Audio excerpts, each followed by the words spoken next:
I'm really excited you're back on, bro. I know, dude. You know, it's been a little while, and we touched on it before we started recording, but fucking people, bro, you're like an OG part of this podcast growing into what it grew into. This was a big part of the journey, like stepping into building the Compassionate Viking. And then you created this whole network of people around that idea. And it's been fucking rad. And I was like, when you said, hey, let's sit down, bro, I was like, it's time, dude. It's time. It's time. I think both of us have gone through quite a bit of transformation in the last, well, let's say since we both started our podcast. Bro, night and day.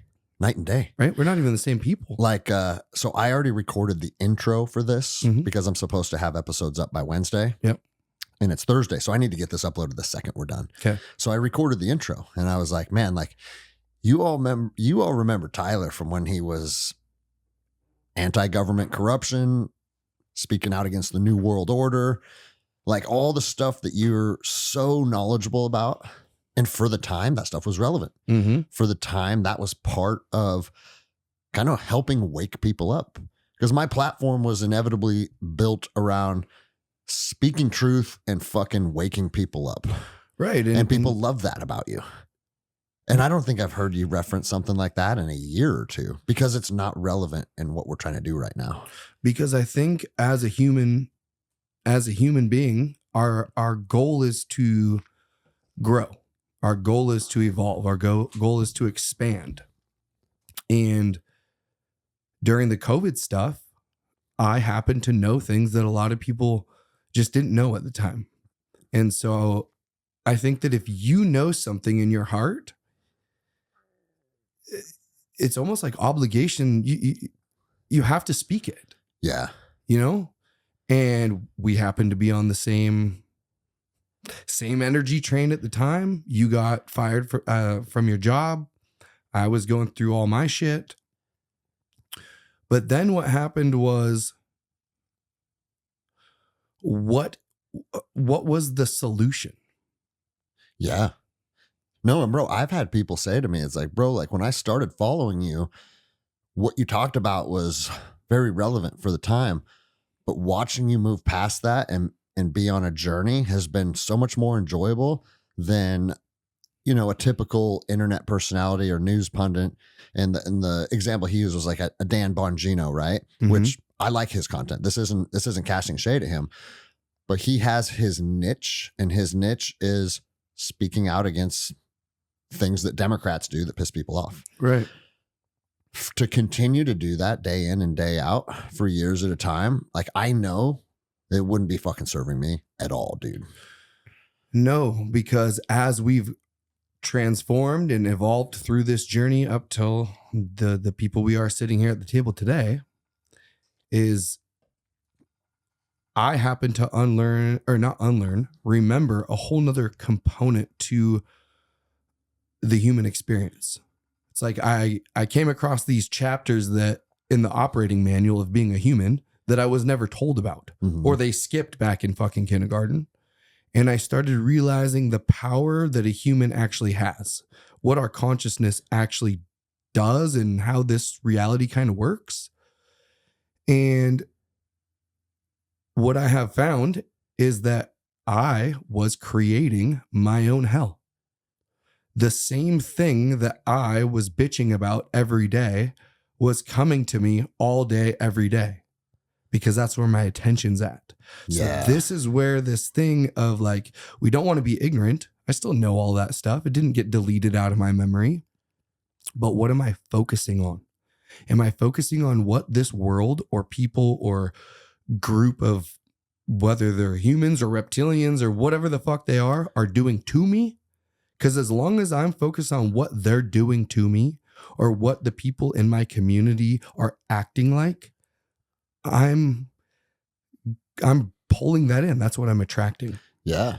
But what was so crazy was like in 2020, you couldn't even go to the grocery store. No. Without a negative interaction with those people. Right. And so like on one hand, it's not like you were just bitching to bitch. No. Like you couldn't even buy soup. Remember that day?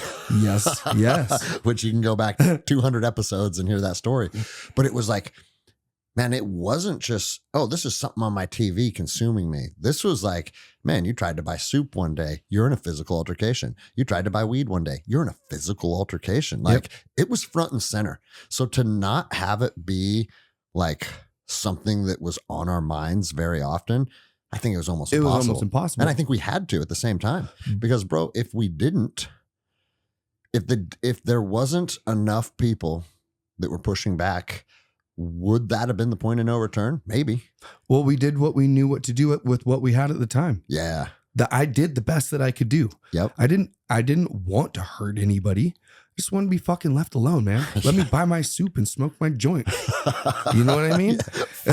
So, Tyler, you're not going to enjoy your soup or your marijuana. And it's like, the fuck I won't. But I look at it now too, and I'll never know. Okay. This is something where I just ponder on. When I'm bitching and moaning about all these things that are happening to me, I'm feeding the very energy that I hate. Yes, bro. So that right there is, for me and probably most men, that's like the fucking final boss of the video game. Trying to be in control of not your actions, but the fucking story you tell yourself and the thoughts that you allow. Dude, my brain feels like a fucking racetrack. And it's like, I can't believe this person did this. I can't believe this person did this. I can't fucking believe that person did this. I can't fucking believe. And bro, hours, bro.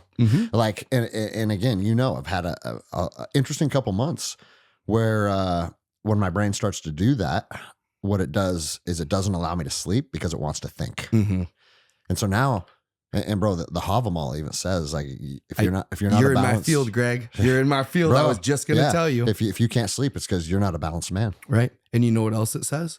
The man who lays awake all night worrying about his problems wakes up in the morning with all his problems and twice as tired. Yeah, that's what I'm saying, right? Yep. And I read I've read 90% of the Havamal now, and we're going to talk about that next because I'm fascinated by that book. But it's so easy to sit here and say, don't think negative thoughts. Negative thoughts are bad for you. If you focus on negative energy, you exasperate the negative energy in your life. Like all these things make sense. It's a reasonable thing to be able to articulate and to understand. Try fucking doing it when something is stressful in your life, something hurt your feelings, something hurt your heart. An emotion like betrayal, an emotion like, oh, that person told a lie, like things that we feel like, oh, no, that's a wrong that needs to be righted. Well, now what? And it's like, that's a tough place to be, bro. But I like that we're talking about this because I said for the last year on the show, if the apocalypse doesn't happen in 2024, we're not talking about the apocalypse. Hey. And now we're in 2025 and it's like, let's become the like, cool. Physically, we can shoot guns, all that shit, right? I think 2025 is going to be almost purely spiritual enlightenment for me. Because that's the body that we forgot about. Yeah. In order to make the Trinity, you've talked about the three-legged stool. Yeah. Well, we've reinforced the other two. We're fucking masters at it. You're a master, right? That doesn't mean that you're not going to grow or learning anymore, but you have at least got to the master level of many things in your life. Physically, now we're working on the mentally and then the spiritually. Yeah. Because in the Western society, that is the chapter that's been taken out of our fucking operating manual.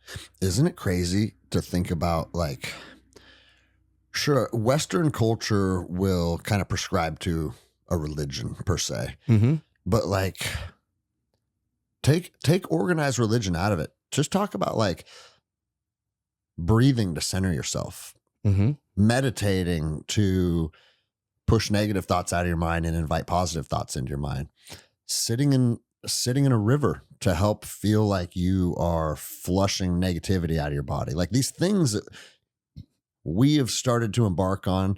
And I mean, you literally like prescribed that to me the other day. Like, go out to your property and just sit in nature, uh, light a candle and look at the flame and just envision blah, blah, blah. Right. Right.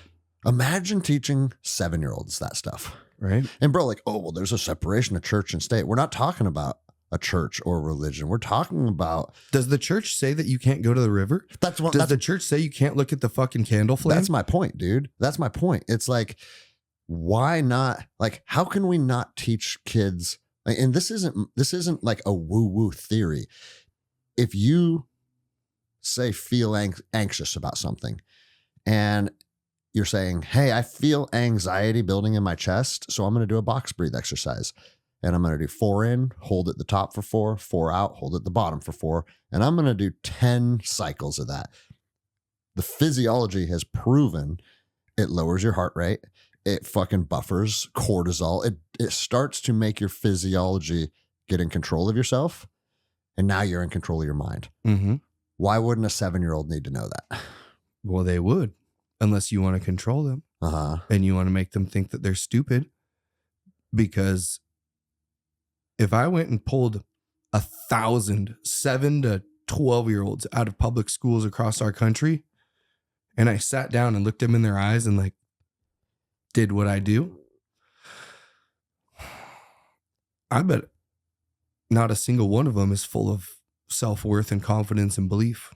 I bet everyone has already started pulling on wounds. Yeah. Or putting on armor in some way, shape, or form, whether it's armor or programs or something, because when we aren't taught these things, how to release the energies that come onto us, we hold them in. All you're talking about is releasing. I feel anxious. Let's go to the river and put our bare feet in the water and let the element of the water move through the blockages in me, bring me calmness. Or shut the fuck up and sit down and do your paperwork, Tyler. Yeah. It's stuck in me. And then tomorrow, more gets stuck in me. And then I'm 30 years old and I'm walking around full of fucking tension and rage. And I love it because that's all I know. Yeah. It's this whole thing is about energy. Like, we have these words, spirit or magic or supernatural or demons or fucking whatever. We have all these human names. It's just energy. And if everybody could see energy, like it, even in the way that I see energy, they would see that there is an actual thing happening. Just like if I threw a ball at your face, everyone could see that. So they know that if I just throw the ball at Greg's face, that hurts Greg, and Greg doesn't deserve that. But because we don't know how energy works coming out of our heart and our fucking mouth, using our tongue, we're just unconscious and unaware of what we're doing to the people around us or what we're doing to ourselves. Go back to Dan Bongino. We couldn't do that every day. What Dan Bongino doesn't understand, like I said, the same thing he's bitching about every day is the same thing that he does not like. But because he's focusing his attention on it, and he's literally like creating that reality, that's what he's feeding. So if you could see energy in a way of like, let's say we have an energy dog right here. Every time that I'm bitching about the thing that energy dog does, he's getting food. Mm-hmm. He's just getting bigger and bigger and bigger and bigger and bigger until I'm an alcoholic and I'm bitching, I'm angry, I'm white knuckling all day. I hate it. That's where I was 4 years ago on my podcast. Does it mean that it's not a truth? No, that's not what I'm saying. It absolutely is a truth. There is a group of individuals who are trying to hijack human consciousness. Fourth Industrial Revolution is a real thing, and the AI takeover of whatever their technocratic state is a thing. But we have forgotten that us humans are creators. we weren't meant to be destroyers. So if we focus on destroying the thing we hate, everything's energy. We're just helping create more of it. It's a waste of time. This is why your higher self has decided if we ain't going apocalyptic by the end of 2024, we're going a different way. Yeah. Because now we're going to create. The parasites and leeches and the fucking negative deities are going to do what they do. There ain't no getting rid of it. You can't create or destroy energy. It can only be rerouted. So it's already a thing. Well, and bro, like that's true on an energetic thing or energetic field rather, but it's also true. Like, bro, my finances, which money, we can go into that next because money is a form of energy and all the richest guys in the world will tell you that. They know that. They know that.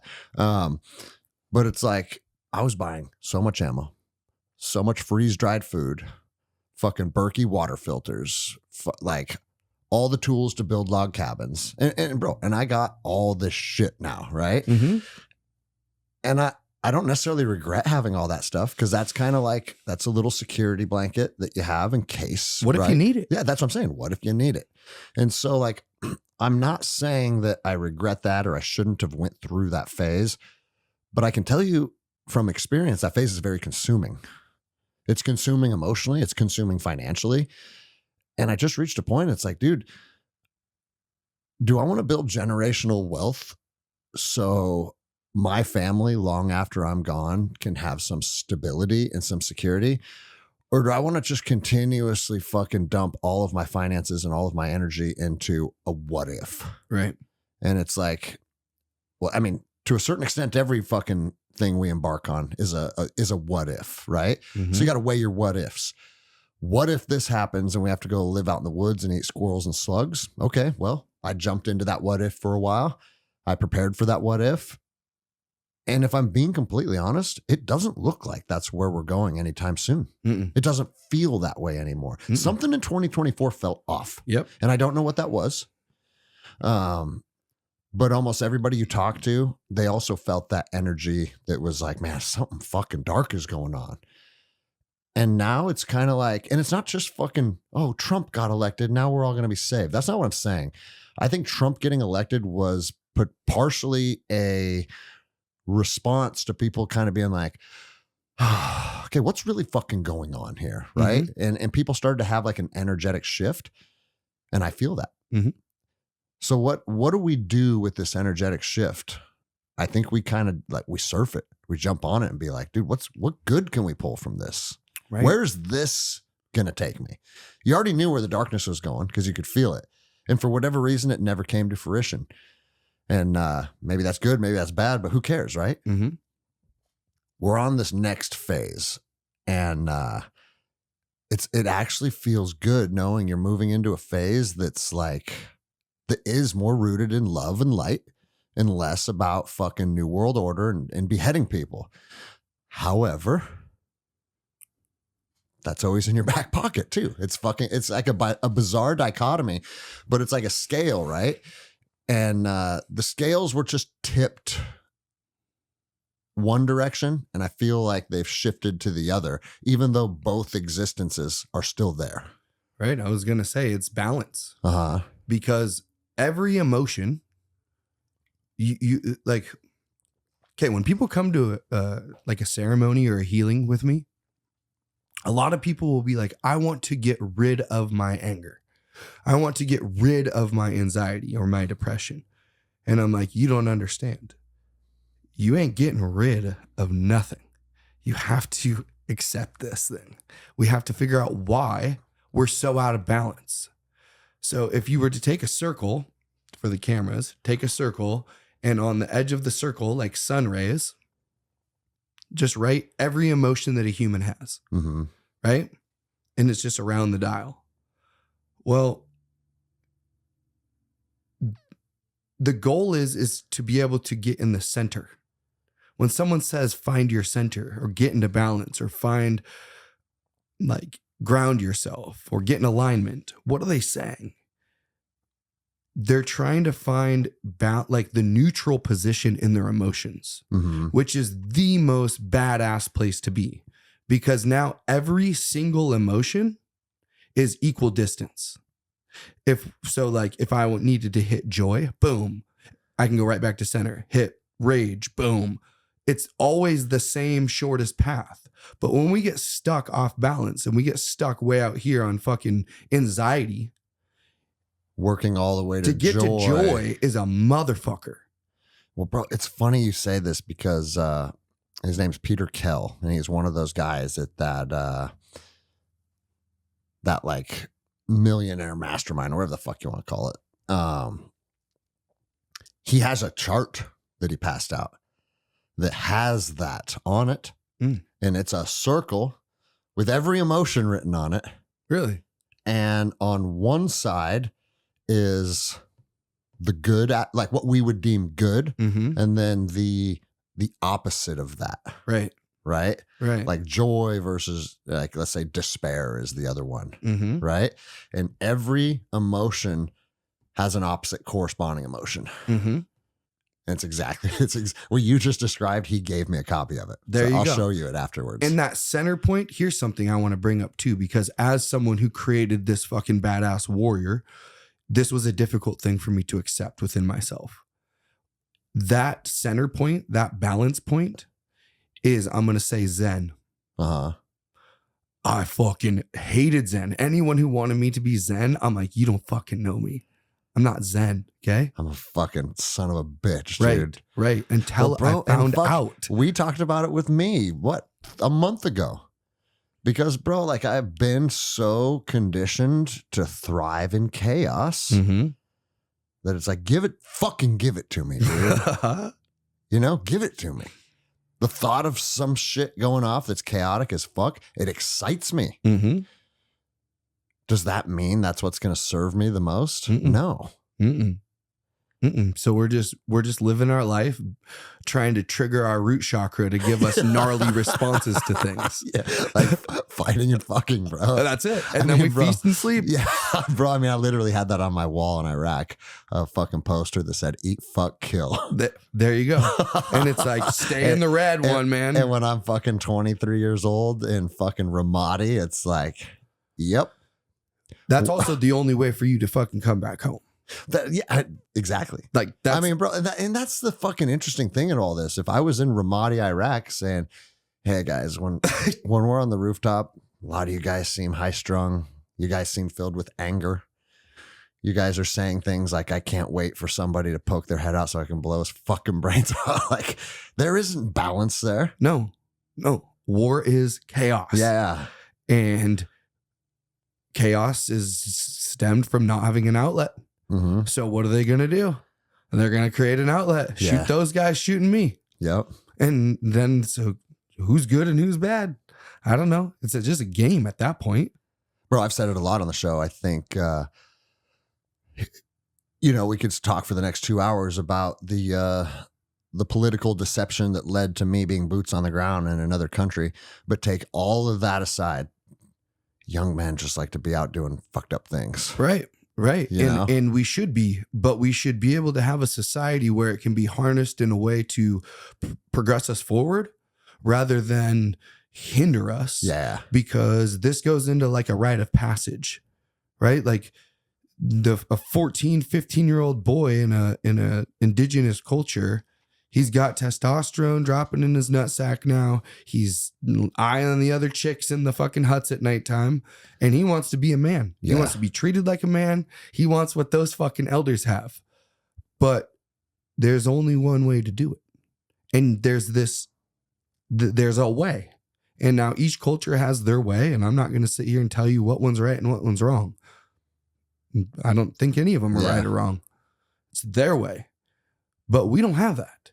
And so it's like, this is fucking crazy. I'm just going to go join the military because this is going to make me feel like a man. Bro, because and I did a whole episode called Rites of Passage, looking at a bunch of different cultures and talking about how we don't have that, right? Mm-hmm. And so you have this like coming of age where you want to be a man. Mm-hmm. You feel these emotions, you have these desires, I want to be a man. But without like the elders guiding you on that journey, like, listen, you're 13 years old and we're going to set some expectations or make sure that you go through some certain experiences to help you grow into what we call a man. Mhm. And like with some of the cultures is like, hey, you come back from fucking being out in the woods for 4 weeks or whatever it is. You showed us, you met the tribe's expectation, and now you are looked at as a man. Right. In the lack of absolute anything, two things happen. Guys either seek their own rite of passage, which I certainly did. Mm-hmm. You certainly did. Yes, I did. Right? Or the other thing that you see is guys just, no, I'm a fucking man now. Right. And they didn't do anything to earn it. And it's both of those can be fucking toxic, bro. Absolutely, because those two energies that run inside of us, the feminine spirit and the masculine spirit, or if spirit triggers you, we'll just say energies. Remember, that's just a receiving energy and a giving energy, just like a battery. Take a AA battery. On one side, it has a little nipple or penis. That's the plus side. That's masculine energy. And the other side's flat with a negative sign or a minus. And that's the feminine energy you're receiving. So we have a problem with boy and girl. These two energies run inside of us. The goal, and this is just my perspective, right? I'm not God. I'm not just a man, just like you guys. But my opinion is, what is a man? A man is someone who becomes hardened on the outside, but remains soft on the inside. Because then he can go out and hunt and kill and fight and all this stuff. And he can come home and love and cuddle and be gentle and fucking hang out and be soft. That is a very difficult thing to do when it comes to becoming hard. Mm-hmm. To come back home, anyone can be hard, man. Go to war. But can you go become hard and still be soft on the inside? It's very difficult. Well, bro, and that is the largest shortcoming of the American service member. Right. Because like they develop this fucking hardness, and now they can't come home and experience love and joy and peace and stability. And that's why I got a dude shooting himself I think I heard 82 minutes. Right. You know what I mean? It's just unbelievable. And then the other side to that, the ones who don't go out and create a hard shell or like learn what hardness is. And they are working at Amazon or Microsoft and they're 40 years old and they're fucking wet spaghetti noodle or olive oil. So it's like, yeah, they have all this softness, but it's disgusting because there's no once again, there's no balance. Yeah. We have to find this balance. I don't want to hang out with Terminators and I don't want to hang out with soy boys. Yes. Yeah. You know? Of course. There's a place and time. Like if I'm at war, fuck, dude, give me the Terminator. He don't give a shit. Yeah. He'll watch his best friend get killed and still, boom, there's no emotion behind it. Mm-hmm. That emotion is what makes you a human being. Well, I also think that emotion is kind of what should define us as a warrior. Yeah. Because like, you look at any indigenous culture, when the warrior returns home, man, they feast, they sing songs, they build fires, they have like a homecoming for these people to show them appreciation. Mm-hmm. Like, dude, you just defended our village from the rival horde or whatever. Like, there's a level of excitement around that, and it's like they're revered. Right. When think about what that would do for your psychology. Just experiencing some gnarly shit, some hard shit, some sad shit. And then you come home and you feel that, right? Mm-hmm. And I think America kind of dabbles in that, but it's very superficial. Hey, we're going to have a Veterans Day parade. These guys were in Afghanistan, right? Mm-hmm. Or in the special operations community, you don't tell people when you're coming home. You don't tell people when you're leaving. And you're in Afghanistan for 9 months. And then Tuesday afternoon, you're home driving to your girlfriend's apartment. And it's like... boom. And what are you supposed to do with all that energy? That's what I'm saying. Because just you getting a call saying, hey, you're going to fucking Iraq in the morning when you can't tell anyone. Yeah. Okay, that's energy. For instance, on your flash drive here on the podcast thing, one of the memory cards that's full, how much more does that one weigh than the brand new one? Yeah, I know it's identical, right? Right? So what is it? It's energy. Mhm. And so if I sit here and give you all this energy and you're witnessing fucking bombs and bullets, like you're just all day, you're just being, your memory card's being, and you have no way to like delete anything. Yeah. And then you get home and you don't talk about any of it. Like you're just holding all of this in. You're never going to be able to get better. So, bro, a lot of these indigenous cultures, I wonder if they had an understanding that, hey, like, this is what we need to do through ceremony, through plant medicine, through song, through community. This is what we need to do to ensure that our people are okay. Or if it was just, it's not even a conscious thought process. It's like, this is how we live as people. This is what we do for each other. This is how we support each other. And it's just that those routines are just built into who they are.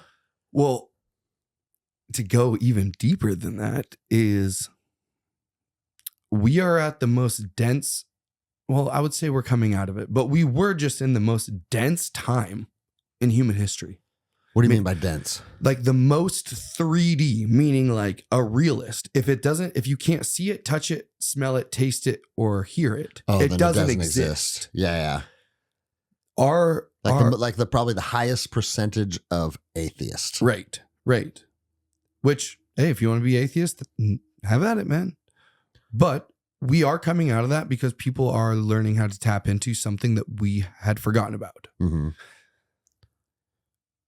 Bro, thanks to the fucking internet. Thanks to the internet. internet. We talk shit about the internet a lot, how detrimental it has been.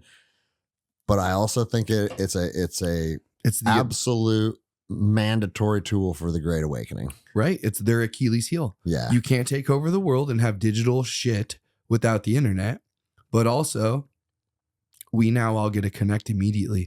Well, bro, and like not only connect, but think about Joe Rogan. If Joe Rogan were to pull up a chair at this table, he would be able to just sit and talk with us. Yeah. No big deal. Yep. No one's fucking there's nothing weird about that. It'd be very simple, actually. Mm-hmm. And he became the most powerful voice in the world, and the mainstream hated it, dude. Yeah. They hated it. And every time I bring up Joe Rogan, people are like, he's a this, he's a that. Like, that's not, listen, you have whatever your fucking opinions. My point is, he wasn't under the thumb of these mainstream media narratives. And bro, it was almost like enjoyable to watch how much it fucking freaked them out. Because they have losing power. Yeah. Losing that's what I'm control. saying. That was all part of it. Seeing this happening in real time. Mm-hmm. They painted his face yellow. Remember that? He has jaundice and shit from COVID. Yeah, it's all just so, it's like you said, it's theater, man. And it's very easy to get pulled into that, but that's part of the 3D, the trick. Our ancestors and indigenous cultures are not stuck in the 3D. They are tapped into spirit. They are tapped into natural energies of the universe. And whether somebody tells me their problems or not, I can fucking see, I can see energy on people. I can feel it. So when you say that, it's funny you bring that up because I was thinking that this morning, because Jenny says she can see auras too, right? Like she can not only see them, but she can detect different colors and different colors tell her a different story, right? And bro, she's been telling me that long, before we even met. Mm-hmm. Fucking woman has some superpowers. Yeah. But a lot of people, I was gonna say a lot of people can do those things, right? Yeah. But for those people that hear you say you can see energy fields and think, oh, you're fucking man, this guy used to be a welder and was cool to listen to, and now he's nuts. Yeah. I don't give a fuck. I know you don't give a fuck, right? Yeah. But I also know you and Jenny aren't lying to me about seeing energy fields. I know that, right?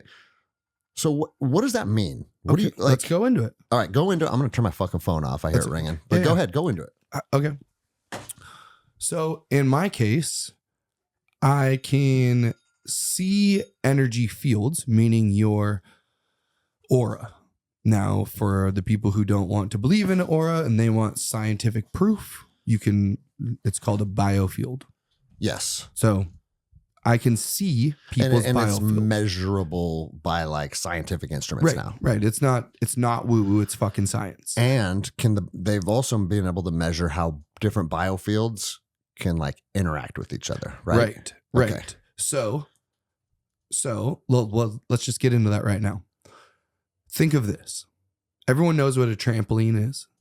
Everyone knows what like a double jump on a trampoline is, right? Where you like launch them. Oh, you're both jumping. But you like make the other person like, Yeah. you can like double bounce them or double launch them or whatever it's called. But then also you can, like when the person next to you goes to jump, if you slam your foot down, You can flatten them out. right. Yeah. Okay. So this is energy. We're trying to generate energy. And if my resonance is the same as your resonance, when they hit, you get a double jump. Boom. We just got a double launch. Now, if we have one where it's the opposite, this one will cancel it out. Meaning, like where I take their jump away. Mm-hmm. This is the same thing we can do. I just love your analogies, bro. This is the same thing we can do with like medicine.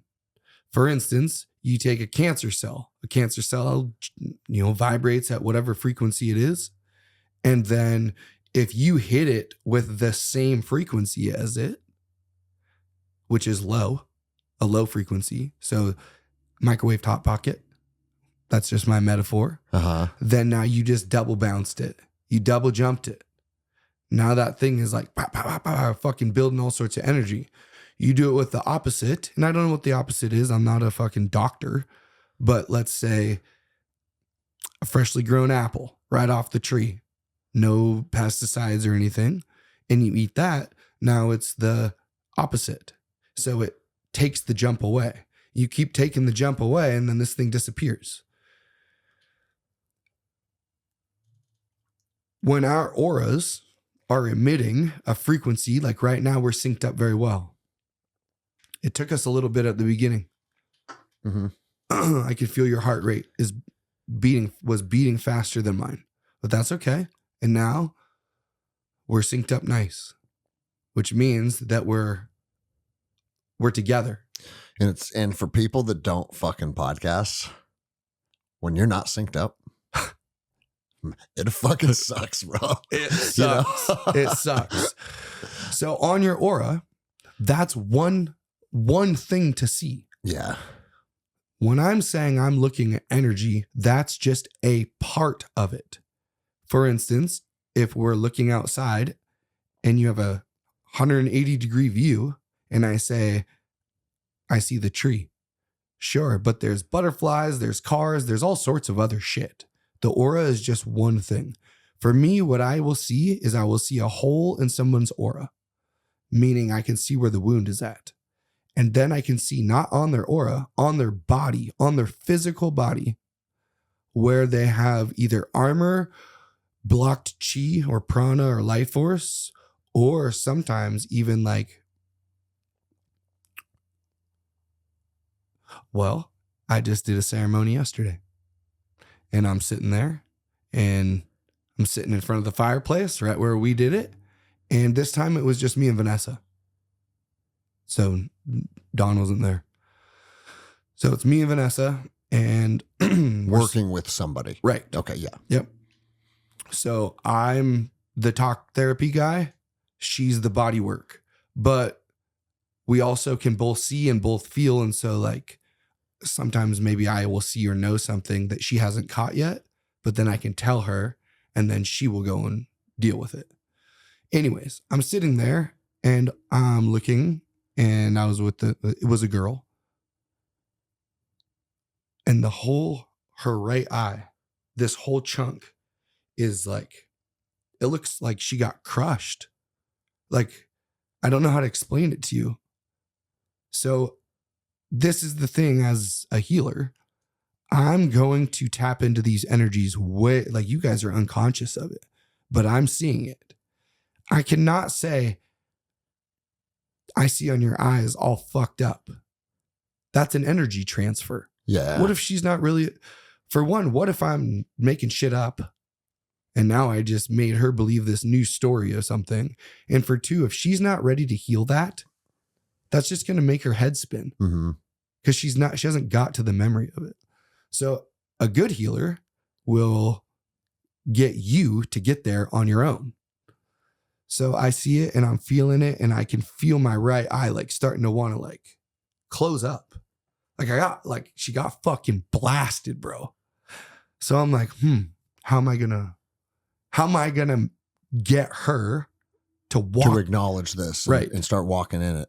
So I said, hey, have you ever worn glasses? She didn't have glasses on. Mm-hmm. She goes, yeah, actually, I have. And I'm like, okay. How's your right eye?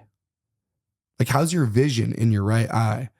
And she goes, actually, my right eye, I have a stigmatism or whatever. And then all of a sudden she goes, I go, have you ever injured your right eye? And immediately I see this softball in my head, my in-vision. And I see it smashing her right into her fucking eyeball. And she goes, yeah, I actually used to play softball. And there was this time and it fucking busted her ass wide. Like, it was gnarly, gave her concussion and everything. All of a sudden, as she acknowledges that and speaks that out, I watch her whole entire face morph, and all of a sudden she's looking pretty again. Fuck, dude. And here's the other thing that's fucking, I think is important to note or to talk about is because like people that are naysayers of these things, well, it's drug stuff, right? And you're like, bro, I don't need, like the medicine helped you hone these abilities, but you're like, I see all this stuff now. Yeah, I don't need to be on the medicine. Yeah. Like you're like, this is just, now, can you turn it on and off? Or is it just is? Like if you're walking through the grocery store, do you read like bad energetic fields and see things? Yeah. And it's like, oh, fuck, bro. Oh, 100%. Because that's a burden. You want your powers? Yeah. It comes responsibility. And then, bro, the other thing that I'll say that I think is important for people that are listening to this, because, bro, inevitably, it doesn't matter. It doesn't matter how reasonable of a person you are. Like, people hear what you just said and they're like, he's fucking nuts, right? I know. And, bro, and there's a part of me that is like, man, what's up with Tyler, dude? Is he good? Like, is he going off the deep end a little bit? Well, this is an important point to bring up. 100% of the people that I've talked to that have went through the healing ceremonies that is now available to our community here at the gym. Yep. 100% of them are like, I am so much fucking better, dude.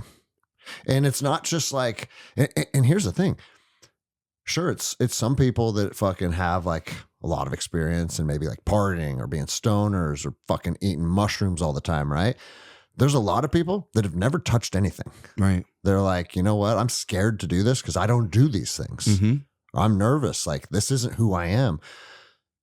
And then every single person comes back and they're like, wow, I dropped a bunch of negativity.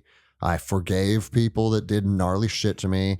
And it's like, good outcome, good outcome, good outcome. And that's why fucking Will did it. Right. Will said, he's like, and I'm comfortable talking about Will publicly because he's okay with it. He's not hiding it at all. Right. He doesn't care, right? I know some people like, hey, their journey. That's their confidential They want to shit. fucking keep it. You basically got like shaman HIPAA, right?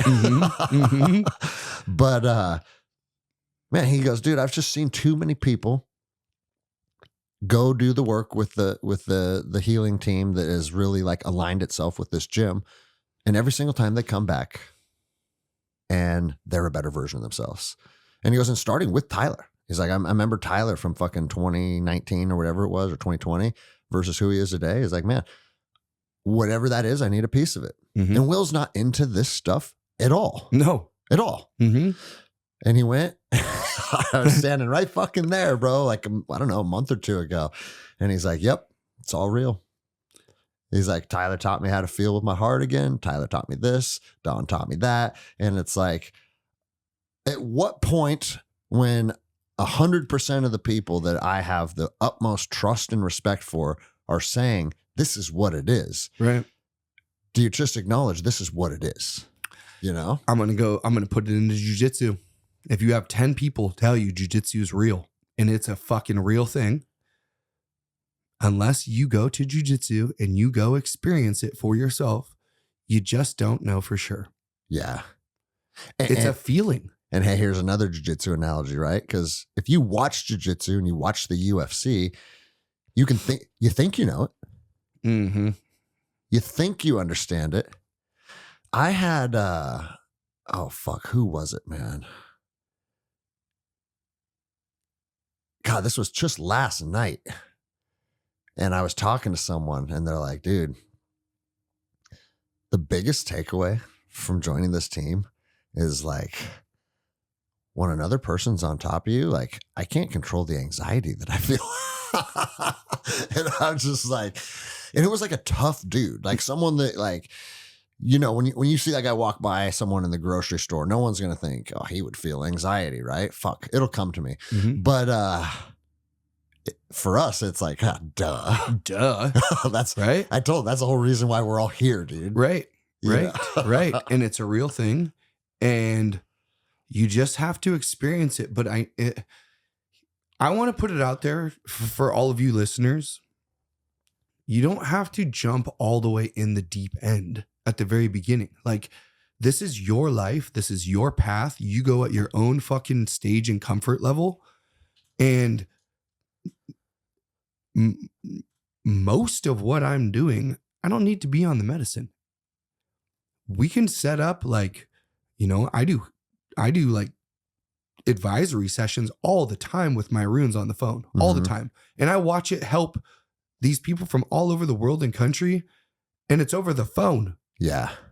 They didn't take any medicine. It took an hour and a half of their fucking time, and they're doing exponentially better. So there's levels. Like, if you want to just talk for a little bit and see what it's about, you can do that. You can do, you know, many different types of ceremonies. You can do breath work. You could do meditation. Like, it doesn't have to be 0 to hero. Not everyone's like me and you. Check this out, dude. This is, I just put this together while you were saying that. Not most, but I would say a large percentage of society, they never get to talk. No.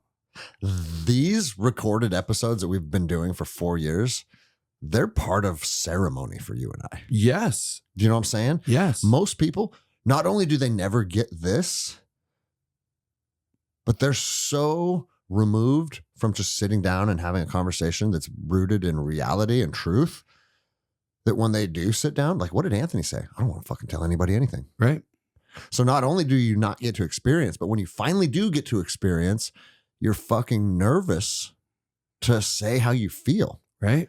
Out of judgment. And so I would say, like, because people think like the medicine is like, you know, some people attach like negative connotations because it's drugs or whatever. The drugs is more than anything just giving people, like, I mean, like with alcohol, they call it liquid courage, right? Like, it's a conduit for people to be able to be like, okay, this is what's up. Well, the crazy part too is the amount, like, if you do a heart ceremony, the amount of medicine you take, you could fucking drive home. Well, that's what, dude, like, I go to the bar and take 2 shots of whiskey and I'm more fucked up than that. That's it, dude. I told someone yesterday, we were talking about this. Oh, me, Danny, and Dano stayed after and talked for a long time. And that's what I said. I said, dude, I took the amount that I took. I never once felt like I couldn't just get my car and drive home. No, it's because it's not about that. That's what I'm saying, dude. People, like, when you think of plant medicine, and bro, like, there are ceremonies, like with ayahuasca, is pretty fucking blasted. You know what I mean? Like, or ibogaine, you're really blasted. Yeah, those are psychophans. Those are psychedelics. Yeah. That's different than a conscious state. Mm-hmm. That's why the different, like, ayahuasca is working on your physical, energetic body. Your chakra systems, like, all purging fucking debris out of your little vortexes. Mushrooms is working on your subconscious mind, your ECU. It's like the brain computer that's running all your programs and your software, and you're cleaning it up. And then the heart medicine is working on your heart specifically. Mm-hmm. Yes, we work on other chakras, but your heart is the push-pull. It's the like balance point between your animal body, these 3 chakras, which is your primalness, and your spiritual body, which is your higher self and your enlightenment, which is all here, third eye and crown. Mm-hmm. Well, if our heart chakra is not working right, we can't get energy up the whole system. And bro, you fucking feel it in your heart. Oh God, yes. You'll cry again. That's like when people hear that, it's not even like, oh, I can finally like release emotion and feel like, I don't even know, like, it's not about like being able to cry per se. Uh-huh. It's just a feeling in your chest that it's like an acknowledgement of energy in there. And it's very overwhelming for us men until we, adapt to it. And it's like, this is just part of my operating system now. Because there was times at work where like nothing would make me really laugh. Nothing would make me cry. Nothing would I think I was just like totally just fucking suppressed. Neutral. Right. Yeah. And then I remember listening to some podcast. This is after a heart ceremony. And I was like, well, it fucking wrecked me, dude. I had to take my welding hood off and go into the bathroom in the stall and pretend to take a shit. Really, I'm cry. just weeping, dude. Yeah. But here's the thing I've noticed about it, dude. Because what do most men attribute to tearing up or crying? It's weak. Right. Right? Once your heart is opened up from the medicine, you have the feeling of welling up, but it's not related. You know what it's related to more than like happiness or joy or sadness? What I found is truth. And empathy. It's like, I can feel that. And it's like, there's that feeling again. And it's like, no, it's not like, oh, hey, I'm trying to hide that I feel sad about something because you might think I'm weak. No, it's a different, it's like a different understanding of what that feeling entails. Well, you're so sensitive now. Like, as we heal, we are less dense. So I think I've used this analogy with you before, but maybe never on a podcast. Through our traumas, through our fucking whatever, it could be you brought something to show and tell and someone said that your bunny was gay. Fuck your gay bunny. Right? And then you were like, ugh, because you took on their energy. Yeah. And so like you just add these up for 40 years, all day, every day. That's no different than because we can't see this energy and the daggers and arrows going back and forth doesn't mean that it's not there. It's no different than being beat up physically all the time. Mm-hmm. Then we start to get armor. Why? Because it's protecting us until we're so armored up that you're like in a knight in shining armor. You got like 2 slits in front of your eyes. But subtle energy, meaning the energies above this our 5 senses. These are dense 3D energies. Feel, smell, taste, see, hear. We have all of those again, not in the 3D dimension, but in the 5D dimension. They're called clairs. Clair audio, clair vision, or clairvoyance, claircognizance, there's all these other ones. That's subtle energy, meaning it's not a punch to the face. It's like, for instance, you know how sometimes I'll talk to you and then all of a sudden you'll get like the goosebumps or like, It's a subtle energy. You wouldn't get those goosebumps in that way until you started getting some of your armor off because it's not strong. So as a knight in shining armor, if I hit you in the back with a feather, you don't know. Does that mean I didn't hit you in the back with a feather? No, it means you don't feel it. Yeah. But if I pull your fucking armor off and hit you in the back, you feel it now. Mm-hmm. It's overwhelming. We're being hit a billion times a day by a lot of shit. And when we want to heal, we take our armor off. This is why we get scared. Because The same thing that armored us up is our powers. When I can feel you, I can help you. I can understand you. I don't need you to speak to me. I can see. That's pretty damn powerful in a brotherhood, a sisterhood, a community.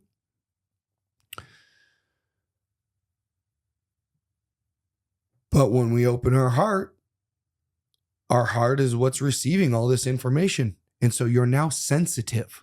Do you think, if every single human being has some type of shield to protect themselves, it's probably good to a certain degree, right? Yes. Like literally, like that, your analogy is a knight in armor. And he can't feel someone fucking rub a feather on his neck. But if someone shoots him with an arrow, he's going to be glad he had that armor on. 100%.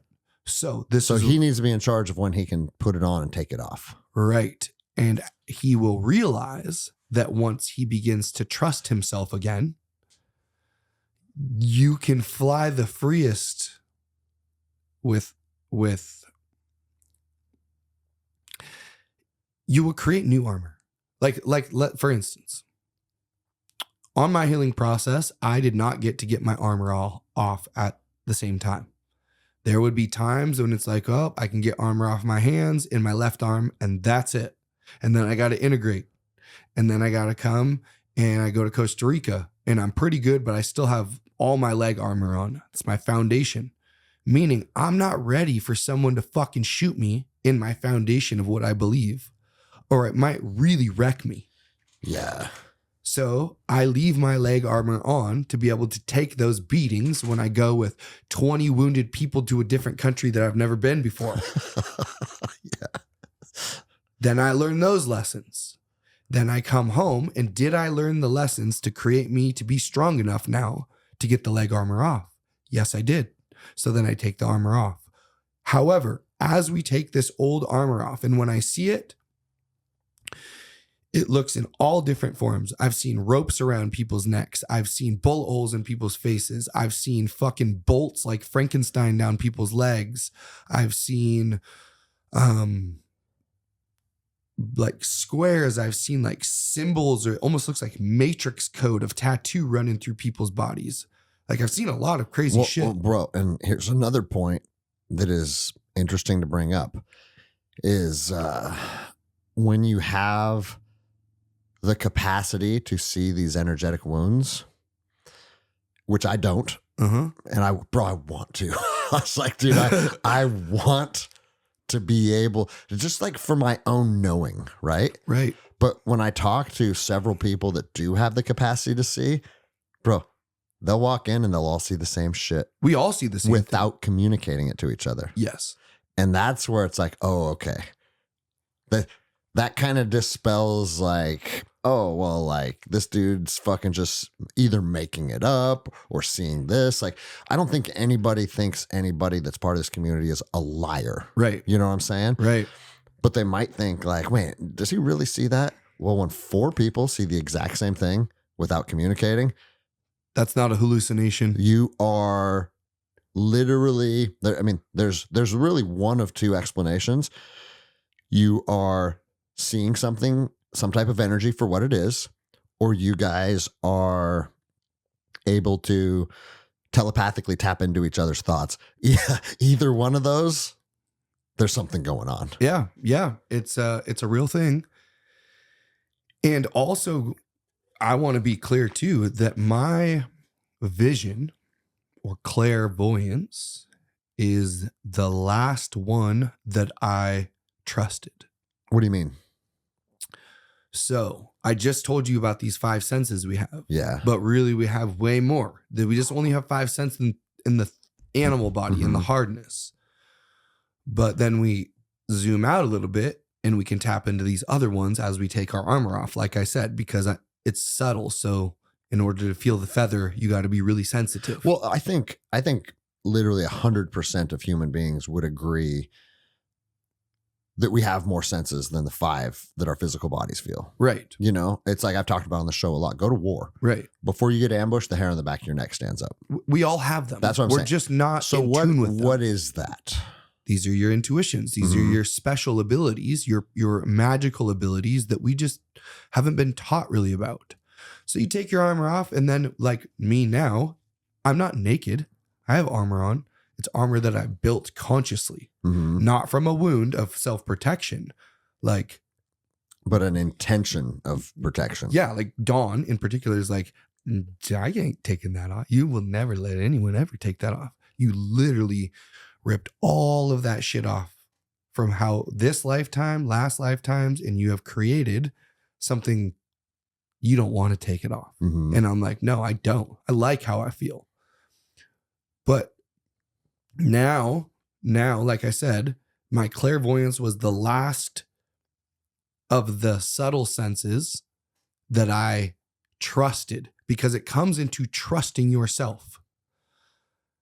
I have to trust that I can feel something hard here, right? I have to trust that when you speak to me, I can hear you on all of these. Now we have to trust these other ones. They're subtle. They're different.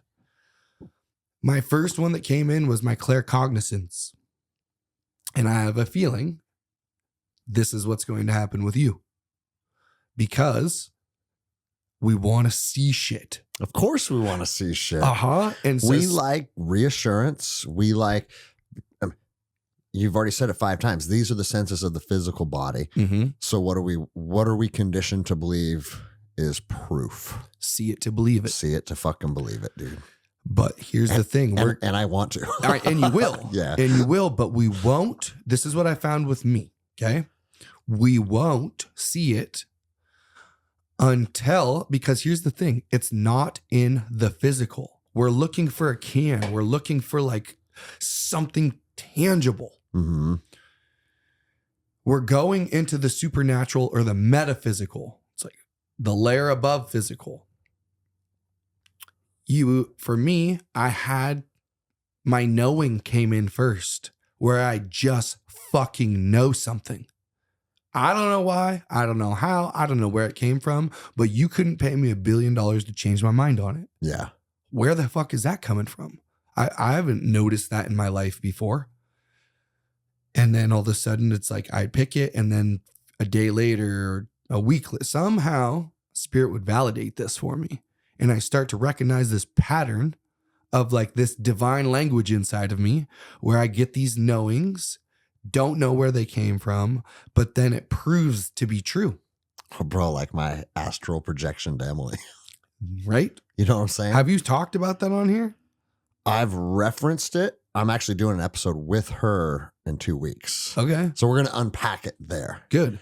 But it's like, remember I was like, I fucking know that I was with her. I don't think I was. I don't think I ate too many mushrooms and tricked myself. It's like, I know that we were together. And sure as shit, we were. And you were. And for me, when you came to me prior to that, yeah, I know what I experienced. I literally sat on my bed. You came to me. You put your fucking hand on my head. I asked who it was, said Greg. I said, Greg who? Greg Anderson. And I started fighting myself because you're alive. And I wasn't sure that I could talk to a spirit who was alive still. And you said what you said, and I was like, I got you. Then I don't want to tell you because I don't know like what the fuck's bro, going no matter how much we experience and jump into this realm of like reading energy and fucking just all the stuff we're talking about, there's always going to be a part of me is like, are you fucking nuts, bro? It's the skeptic. Yeah. Are you fucking nuts? Thank God for the skeptic. How would we know what's real? Yeah. Right? How would we know what's real? That skeptic is. But here's the thing.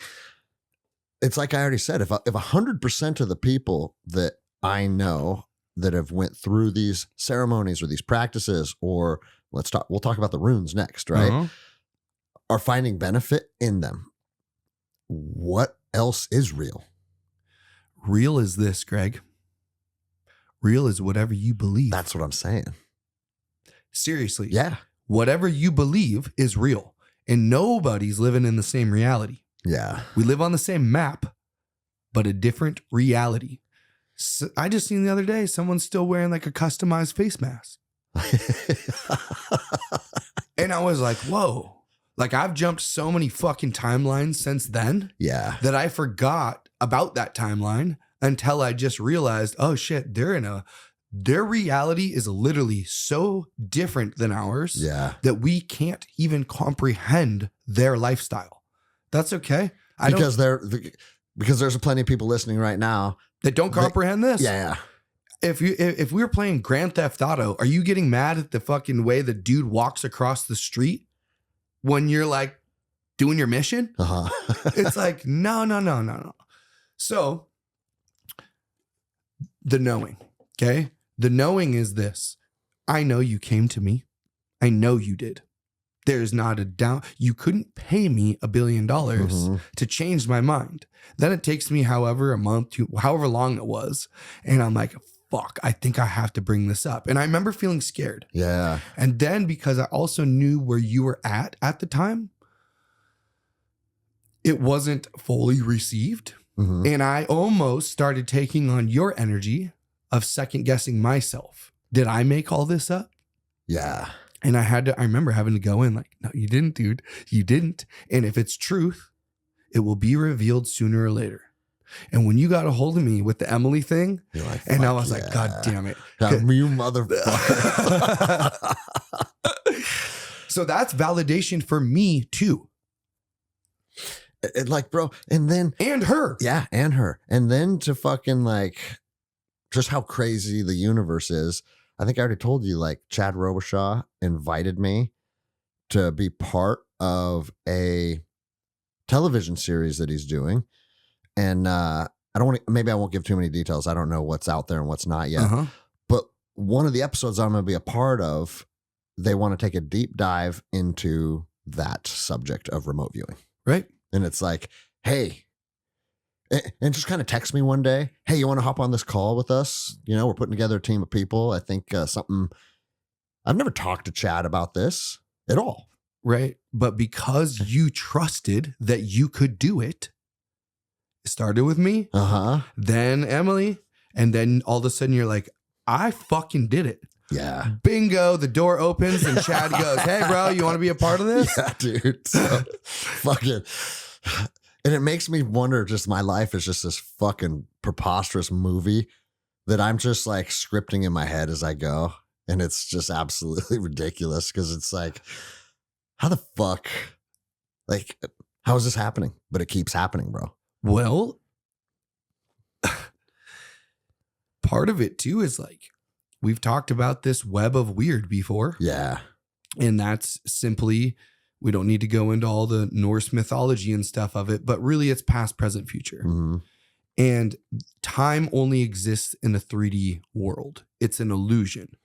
In order for there to be form and matter, there has to be space, well, what we think is space in between it. Otherwise, everything's just one. But the truth is, the only thing that actually exists is now. And if I was to ask you, how long is now? Like, how long does it last? What would you say? I think most people would say it's an instantaneous snapshot of time. Right. It's eternity. There's always only now. Because someone will go, well, it's now. And I'm like, okay, well, what is it right now? It's always right now. Yeah. That's the only thing that exists. But because we think that there's this like linear thing, it's not point A to point B. For instance, if I take a vinyl record, okay, and I put it on the player, there now becomes time. That record plays an hour-long fucking song. But what do you mean there's time? It's just this disc. It's an illusion. It's like if you can play it, it just keeps going round and around and around and around and around. So you have the past that writes the future, meaning this is going to be interesting for you guys. So pay attention to this. The past writes the future because we are the creators. We are the children. God created us in his image. If that's what you believe, I believe that we're a creator. And what happens is we experience things and then we connect an emotion to it, which creates a memory. And then through that memory, it starts creating our future. For instance, let's say I was 5 years old and I fell off a cliff. What do you think happens to me, my emotional body, when that happens? When I'm 5 years old and I fall off the cliff. I have a fear of heights now. Right. And what do I associate it with? Pain. Yeah. And turmoil. So for the rest of my life, what's happened in the past, any cliff that I know about, that I see that's coming up, I'm going to feel this emotion. Mm-hmm. So the past writes the future unless you use your free will. There's past, present, and future. The present is the now, where we're at, and this is where our power lies, not in what happened before and not what's yet to come right now. So if I don't use my free will, I will be fated to be forever afraid of heights. And I'm destined to never experience what it's like from a higher view. Yeah. That's it. That's the braid that's been woven between those three. If I use my free will, I can change my fate and my destiny because the way that I weave it will be different. For instance, I'm 15 years old and I'm with my buddies out camping and we're out at the fucking lake and there's a cliff and they're all going to go jump off of it. What do you think's going on in my head right now? Yeah, fucking, God, I'm a pussy if I don't. Right. So I have two options. I can either continue this braid that's going to be forever and ever and ever and be the dude on the boat, not getting his dick sucked. I like how it jumped to that conclusion. Right? I'm because I'm not being brave. I'm not overcoming my fears. I'm not showing my integrity and my ability to evolve and like grow. Yeah. Or I can choose to do that. And so I'm shaking in my boots, but I've decided with my free will, I'm going to do it. I have to go through that emotion. There's no running from it. Yeah. I have to go into it and I have to get up and I got to put my foot on that fucking cliff and I have to jump. And what I'm going to do is I'm doing this for a good time. And I jump and I'm okay. And I didn't get hurt. Mm-hmm. It was kind of fun. And everyone's cheering me on. Yeah. And I'm like, I'm going to do that again. And I do it again. And what I'm doing now is changing my fate and destiny, because rather than associating a cliff with detriment, I'm now associating the cliff with a positive, good time, getting laid, party all night. And therefore, I'm no longer scared of heights. And I now like heights, but I also have the wisdom from the fact that it can be fucking dangerous. Yeah, you can't get hurt. Well, no, that's what I was going to say. Like, you put your hand on a hot stove, it teaches you that lesson. Now you have a fear of hot stoves. So that's not always like a trauma response isn't always a bad thing. No. Right. But it's funny what you were saying about how sometimes we overcome our fears to simply look like we hold a certain social standing. Right. Mm-hmm. And bro, I've literally done that like in the last couple of years. And I've talked about it on the show before. It's like we went to, I forget what it was, but an amusement park in Idaho. And bro, those roller coasters and some of those rides, they're crazy. They're fucked up. I know. Like, I don't want to be on those things. Right? Like, and then my logical brain is like, bro, I've seen too many fucking like the track fucking splits and this cart goes flying through the air and 20 people die. Like, the risk versus reward, I just don't think that's for me, right? Right. My 12-year-old doesn't care about anything. She's like, I'm going to ride every ride in this amusement park. Right. I took my 12-year-old to an amusement park. Am I going to say don't ride the rides? So I said, anything she's willing to ride, I'll ride. There's a part of me that regretted that statement, bro. Yeah, on those wooden ones. Bro, and guess what I did? I rode every single ride. And the funny thing is, one of them, not the park we were at, but like in a neighboring park that had the exact same ride. The one ride that I was like, God, I don't want to be on that motherfucker, dude. It got stuck upside down for 30 minutes. Oh, shit. And I was like, dude, fuck these things, right? But no, there again, it's like, I'm not going to let a 12-year-old see that she has more courage than me. So I'm going to do it. Right. Same thing, bro. Fucking me and the boys went to some fucking water park and did some of those slides. Some of those slides, you're like 100. I don't know if this is accurate because I didn't have a measuring stick, but you walk up those stairwells that go back and forth for what feels like 5 minutes. Yeah, and like when 10 stories. And when you're at the top of that slide, you're like, holy shit. I literally feel like I'm 200 feet in the air. I know. It might be 40, right? I don't know. And it's like, well, fucking just send it. Why? Because I can't let the boys know that there's a little thing inside of me that's like, fuck, that's high, dude. Right? Well, they're gonna feel that.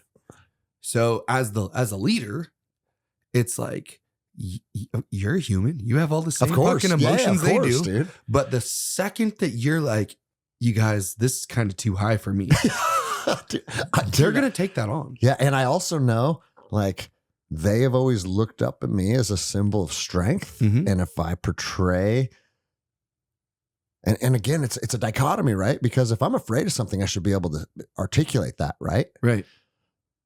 Which you have before. But at what point do you sometimes like, hey, I'm gonna take this on and show stoicism or show strength because that makes my community stronger. When your claircognizance knows that it's not going to injure you guys or anybody else. Yeah. Because I know of a time that you took those boys up to the mountain and you had to fucking walk back home. Yeah. Or back to your forerunner. You're like, we ain't going any further. Something came into you, your claircognizance, that you knew the juice was not worth the squeeze. Turning around. Bro, I've turned around a couple climbs with them. Right? So you have the discernment. And bro, one time the summit was within reach, dude. It was Mount Olympus. It was me and Levi. And bro, it's like a 20-something mile infill alone. And we fucking climbed and climbed and climbed. And we were within a fucking like a stone's throw. But we didn't have ice picks. And the fucking glacier got real dense and hard. Mm-hmm. And once a glacier's too hard, your crampons and your ice axe aren't going to arrest you. Mm-hmm. Or sometimes your crampons will just send you into a fucking cartwheel down the mountain. Okay. So it doesn't matter if it's 100 feet away or a mile and a half away. You shouldn't be on that ice, and you know it. So you know. Yeah. Wow. Where'd you get this knowing? Some you go to some school, you got some fucking book that says at this time you turn around? Yeah. No, it's just your innate ability to tap into the next dimension up where all things exist, and you can, in those times, you listen to yourself. However. And when you don't, and that's one of the most dangerous things, man, is when you don't listen to that. Right. You know, guys get like, I mean, it's applicable to really any realm of life, but in the mountaineering world, they call it summit fever, where it's like you get that feeling that you should turn around, but you're like, oh, fuck it, dude. I'm okay. I'll fucking make it work. Yeah. How you had that ego work out for you. Yeah, bro. And that's when it fucking gets kill you. Fucking dangerous. Right. It'll kill you. And the other thing too is we are so used to not trusting ourselves and to go to outside sources to get our information that there's going to be times where you know something that other people don't know. And in that case, when you say it, you might get ridiculed or slandered or condemned or told that you're full of shit or whatever. And because we don't understand energy transfer, we take that on and we start second guessing it ourselves. Mm-hmm. We start feeling like, well, maybe I am crazy, or maybe, for instance, let's say back up to Mount Olympus, and you had two other buddies with you, and they were like, "Quit being a fucking pussy, dude. It's right there. Let's go." I've been there too before, bro. Right? I've been there too before. And it's like, how do we trust ourselves over even our beloved, even when it's like, fuck, it could be the wife. Yeah. Now, if you guys are really tapped in, you guys will hit the same energy. Mm-hmm. Like me and Vanessa don't go, well, I feel this way and she knows this. We both come to the same conclusion. But it wasn't always that way. Yeah. And there's still times when I have to go into my own knowing. And it's like, here's the deal. If it's a knowing and you know deep in your fucking bones that it's the truth, even if 8 billion people tell you you're full of shit, it doesn't mean it's not true. Yeah. Fuck, bro. I'm really jealous that you get to have nicotine. And I regret. I'm going to talk about this on a solo cast before too long. I regret a season of sobriety, bro. I don't miss alcohol at all. Oh, hell no. I have not missed alcohol for 1 second. Give me 1 second. I'm going to turn the heater off real quick. Yep.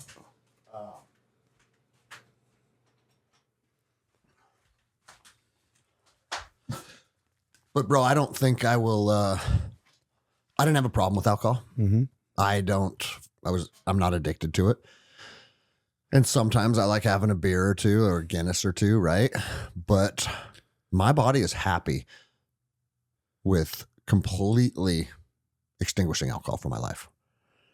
I just know it. Like, I don't think I'll ever go back to it.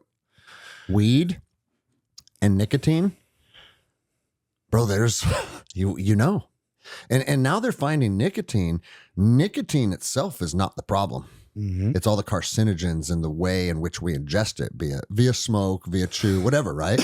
Right. But you can just take pure nicotine and it's shown to do so much good for you. There's nicotine in your nightshade vegetables.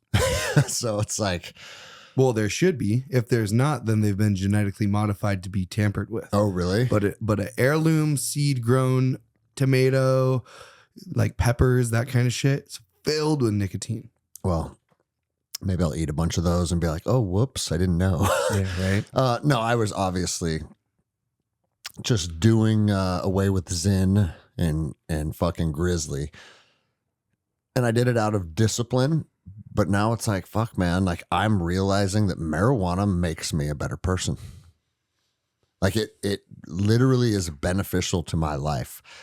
And now I don't fucking sleep anymore. And not only the sleep thing, but bro, sometimes it's good to just use to kind of relax and have like a different angle on how you think about things. For me, that's what I found most beneficial. And now that I don't have that, it's like, God, dude, sometimes I just need to fucking, like I've always described it as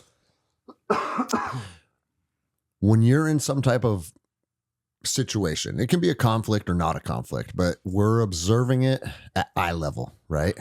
The conflict is right in front of us. Marijuana kind of allows you to climb up a 40-foot ladder and look at it from above. And be like, oh, I never thought of it from that perspective.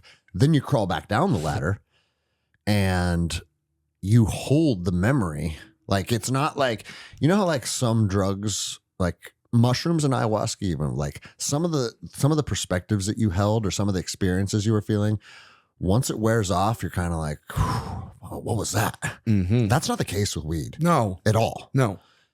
And so I found myself wanting to have these different perspectives on some of the things I've been going through the last couple months. Mm-hmm. And I'm going to tie it into the runes right now, bro, Mm-hmm.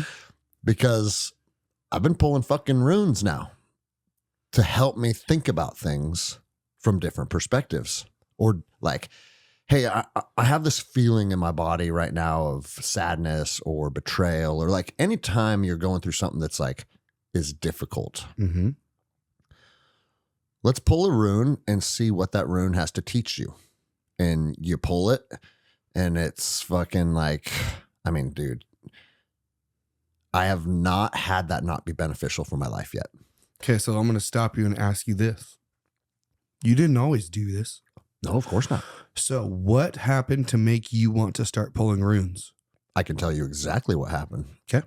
Is you pulled Berkana for me a long time ago. Hey, dude, this is something that I'm working with. And Berkana was about me tapping into my feminine energy, Mm-hmm. right? And you're like, bro, for you to really grow into who you're supposed to be, you need to nurture the feminine side of you as well. Mm-hmm. That was like my welcome aboard to Norse mythology, Uh-huh. right? Yep.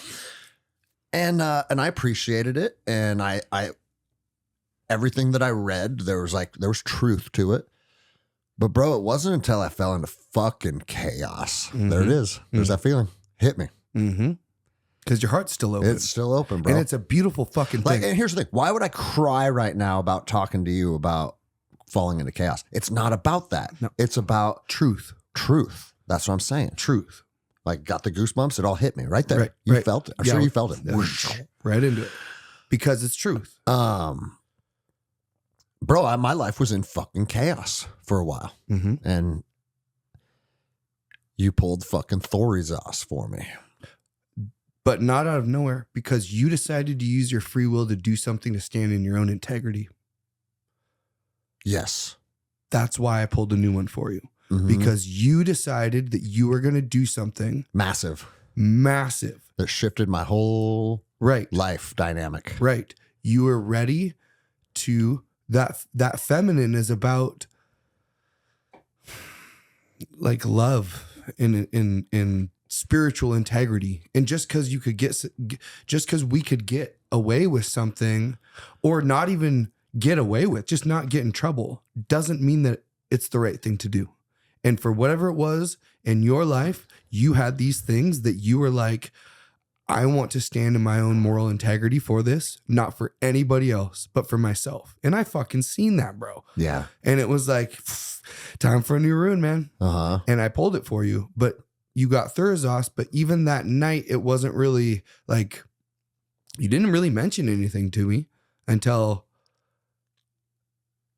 I came and talked to you another day. And when I left jujitsu, I got home and you sent me a message and you were like, what's the rune you pulled for me?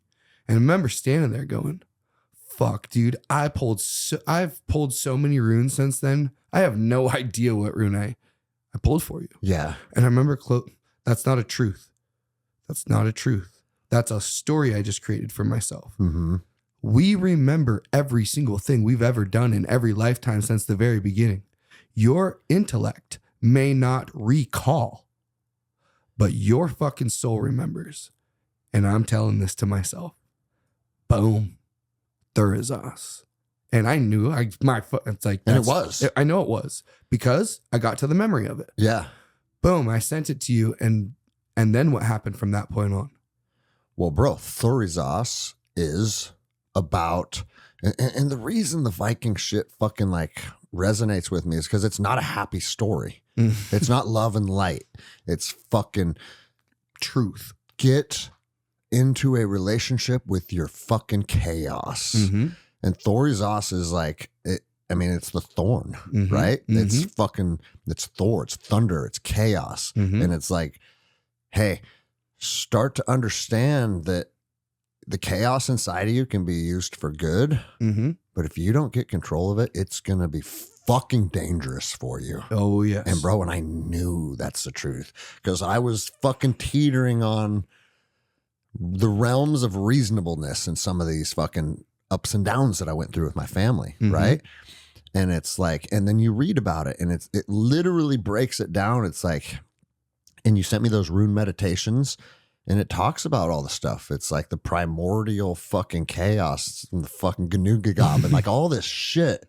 And it's like, dude, that's fucking me, but I don't have control of it yet. And it's like, you either get control of it and the powers inside of you will fucking manifest into something greater than you've ever been, or fail to get control of it. And the chaos will fucking eat your existence alive. Back to your free will. The Yeah. choice is yours, man. And it's like, okay. What's your fate? And bro, that's, yeah. What's your fate? You get to fucking pick it. That's right. It's not set in stone. And man, when you pulled that rune and I did the research and I listened to the Thorizos meditations, it's like,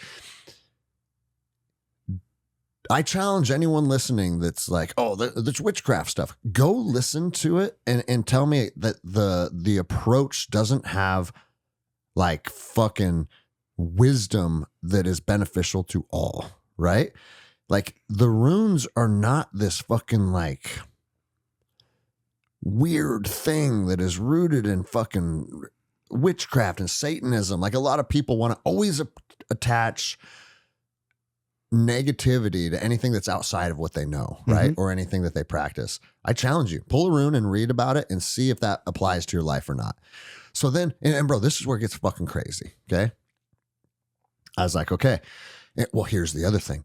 I had already scheduled a ceremony with you. Mm-hmm. From the time ceremony was scheduled until the time we actually partook in ceremony is when I made this massive life change. Mm-hmm. Then leading into ceremony was when I was thinking about Thorizos, like control your chaos, have a relationship with your chaos. And that was what, a month Mm-hmm. that I sat with that rune. Yeah. That was like what I was feeling. Yes. And it wasn't until ceremony that you pulled another one. Mm-hmm. All right. Now, at ceremony, you pulled on Zeus, Yep. which is now, instead of the chaos within you, it's like take the energy that you've harnessed and speak it to the world Mm-hmm. and share it with the world Mm-hmm. and use your voice and stand up in your leadership and be who you're supposed to be, speak your truth and share your message. And it's like the power of the fucking tongue, the power of song. Right. Bro, the day before ceremony, Chad Robichar, again, because I've been talking to him a lot lately about different things, reached out to me about being part of their guest speaking circuit. Mm-hmm. And he's like, man, like I get a lot of requests for guest speakers. And when you and I sat down and podcasted together, the way in which you communicate, the way in which you talk to people, your story, I think you would be great for this. Mm-hmm. Are you interested? Yes, I'm interested. Let's make some things happen together. Cool. Let's do that. Right. Then I go here, you pull a rune that says, step out of your chaos now, or like now it's not about the chaos that you're fighting. It's about speaking your truth and falling into your leadership. Bro, go, like for people, go fucking YouTube on Zeus meditation. And there's a 25-minute video that talks about the power of this rune being your spoken word, your spoken truth, and leaning into leadership. And the other thing it talked about is like, it's not about how hard you can wield the sword, because at some point in your life, you're going to have to set the sword down, and your power is no longer derived from wielding the sword. Your power is derived from your fucking tongue. Right. Your wisdom. Your wisdom. Mm-hmm. So let me finish on this. Yeah. So you pull that rune for me. You say, this is your rune now. Mm-hmm. I fly to California the next day and go into the Millionaire Mastermind group. And all those guys are like, bro, you are a leader. You have the thing that you can't put the finger on. You have the ability to communicate. You have the ability to stand up in front of a room and have a presence that is captivating to people. You need to move into the realm of speaking engagements and trying to affect as many people as you can through the stories that you have to offer. Bro, they fucking told me on Zeus the next day. Mm-hmm. Like, come on, bro. What the fuck are we talking about? Oh, I just wish that people understood the depth of what we are and what we're connected to. Because, like I said, it's like, this doesn't blow my mind at all. This is, of course, this is working like a well-oiled machine here. But even my own mind, not my mind, my own brain, my own intellect, even listening to you, it's like, God, so many coincidences in a row. Yeah, I know. And of the course, heart's like, that's coincidence. There ain't no fucking coincidence. The chances of this happening, and as we continue with the runes, of the chances of even happening more, it's like there is no chance. It's divine. So, bro, and then suddenly you reach out to me. I don't remember if it was a week or two later, maybe a month later, and you're like, I was just called to pull you another rune, and it's Rhytho. Mm-hmm. Bro, those 3 are in a row. Yep. When could you put 24 numbers down and pull 17, 18, 19 in a row? That's what I'm saying. It's not chance. It's not and coincidence. that's why I told Jenny. I said, this is almost, it's not statistically impossible because it could happen. Mm-hmm. But do the fucking math on that. Like, and not only do the math, but I'm in chaos in my life and I'm struggling to get control of my chaos, and you pull me Thorizos. Then I start to fucking get control of it. I don't know if control is the right word, but a relationship with it. Right? I want to explain something about Thorizos for your listeners to understand this chaos thing. You brought up a thorn. That's exactly it. And if we think of a blackberry bush and it has a thorn on it, what is that thorn doing? It's protecting, right? Yeah. What is it protecting? It's protecting what's sacred to it. It's fruit. It's fruit. The blackberry bushes don't go out and attack anything. They defend. They defend what's special to them. It's boundaries. I know that if I want to go pick blackberries this summer, there's a mutual agreement that I have to get poked. Yeah. It's gonna poke me. There's no way around it. If I'm willing to go through that, then I'm making a contract saying, hey, you poke me, I pull you. Yeah. Most things in your life won't actually want to make the contract. But when you're taking your chaos and you're using your thorns to go and attack all the shit, everyone's going to eat the blackberry bush up. Mm-hmm. It's like, bro, stay in your lane. However, when you use that chaos to defend your berries, your sacredness, your podcast, your family, your girls, your gym, your soul, your feminine fucking spirit, then all of a sudden the blackberry bush starts growing and thriving and putting out seeds. And everybody sees it and feels it, bro. Right. Yeah. And that's the thing about the thorn is that it's like, don't mistake this as like, get control of your chaos and don't be a violent person. Motherfucker, I'll draw blood right now. Right. If you pick my fruit. Without like us making an agreement. Yeah. It's not that I'm against giving my pearls away. There's got to be an agreement. And it might be, okay, for every pearl, you get fucking blood one time. And bro, like for those listening or watching on YouTube, when you drew Thorizos, I was feeling chaotic, bro. Mm-hmm. And I went and bought this Viking axe.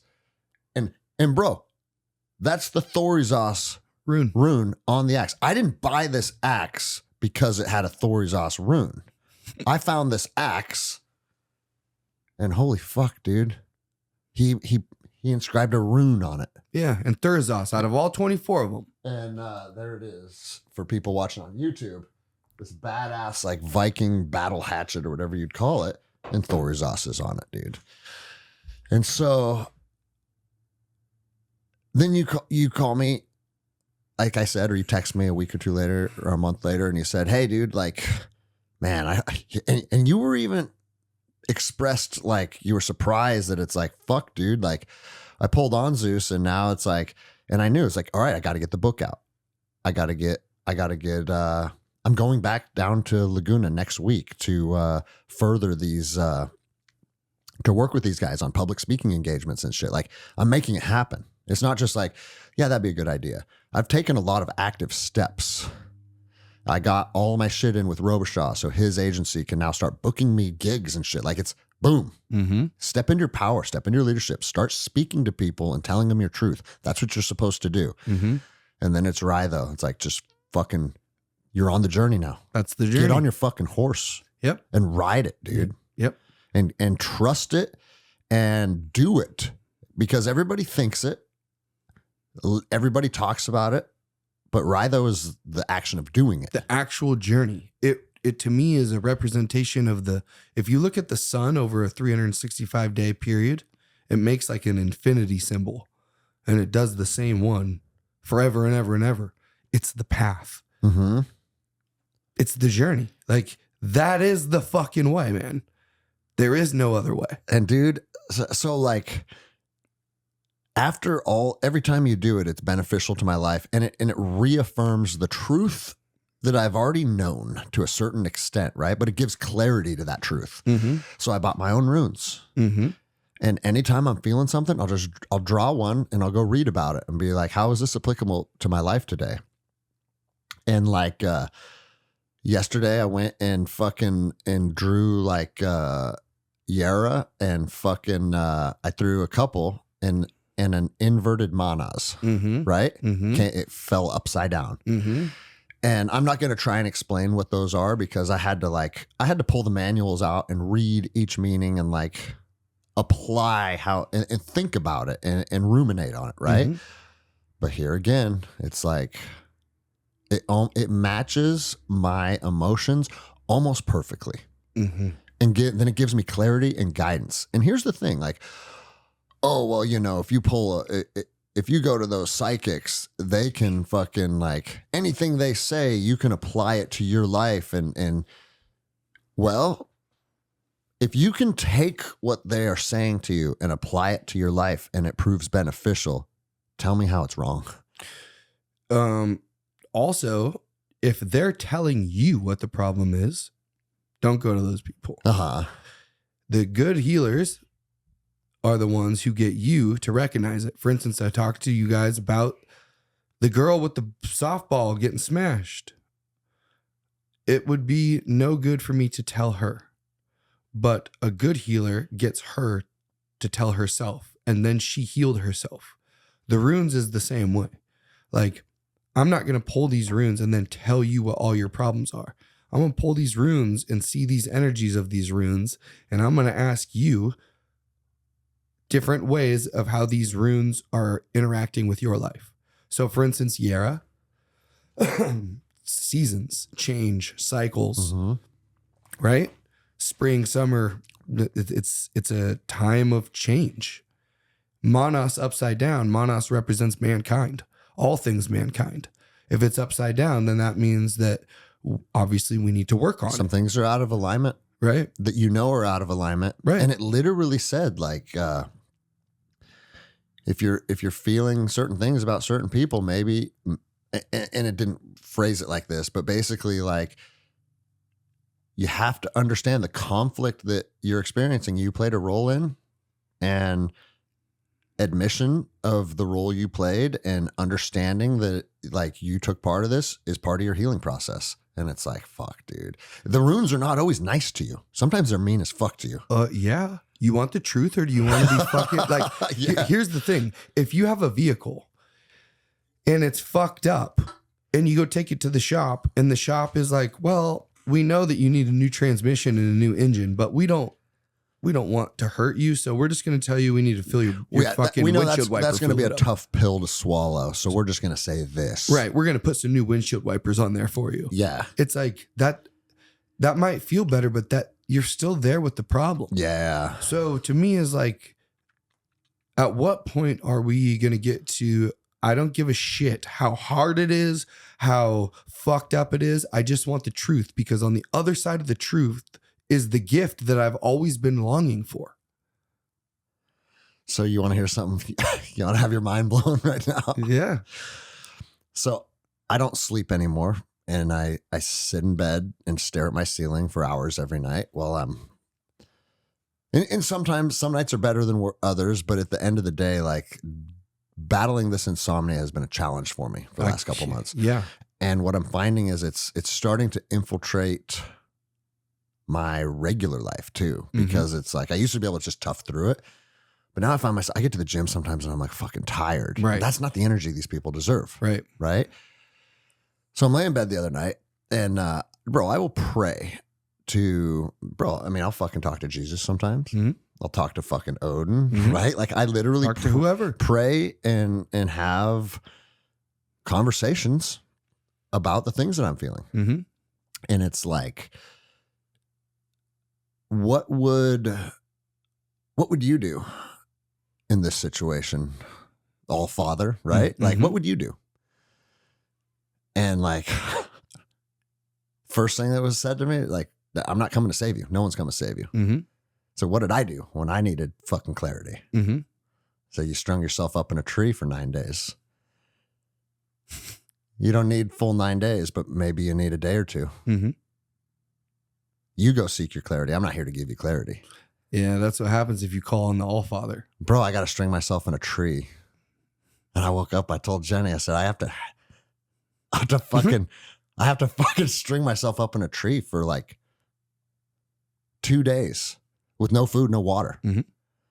And she goes, okay. She goes, are you going to use the powerful maple out on our property? It's like our version of our Yggdrasil. Did I say that right? Yggdrasil, yeah. Yggdrasil.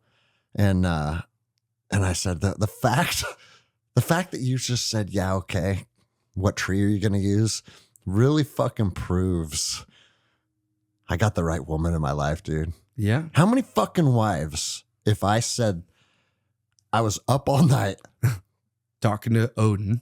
and I got to string myself in a tree for 36 hours. That's exactly how you know you picked the right one. Because it's the same thing as me saying, Vanessa, I have to go dig our dog up out of the ground because I need his bones. And she's like, well, have you asked him? Yeah. I said, well, I'm going to with you and I'm going to pull runes. And it all came back yes. And she goes, so when you going to get him? Fuck, bro.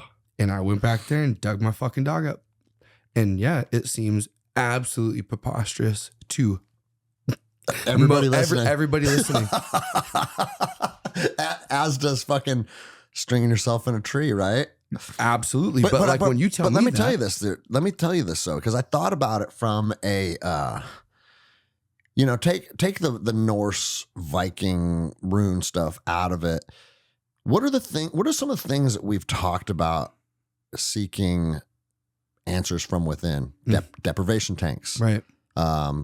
Literal like darkness retreats, like ways of completely removing yourself from everything you know, everything that's comfortable, everything that's normal, and interjecting yourself into an experience and an environment that is so far outside of what you would ever experience on a normal day-to-day basis. What are you going to find there?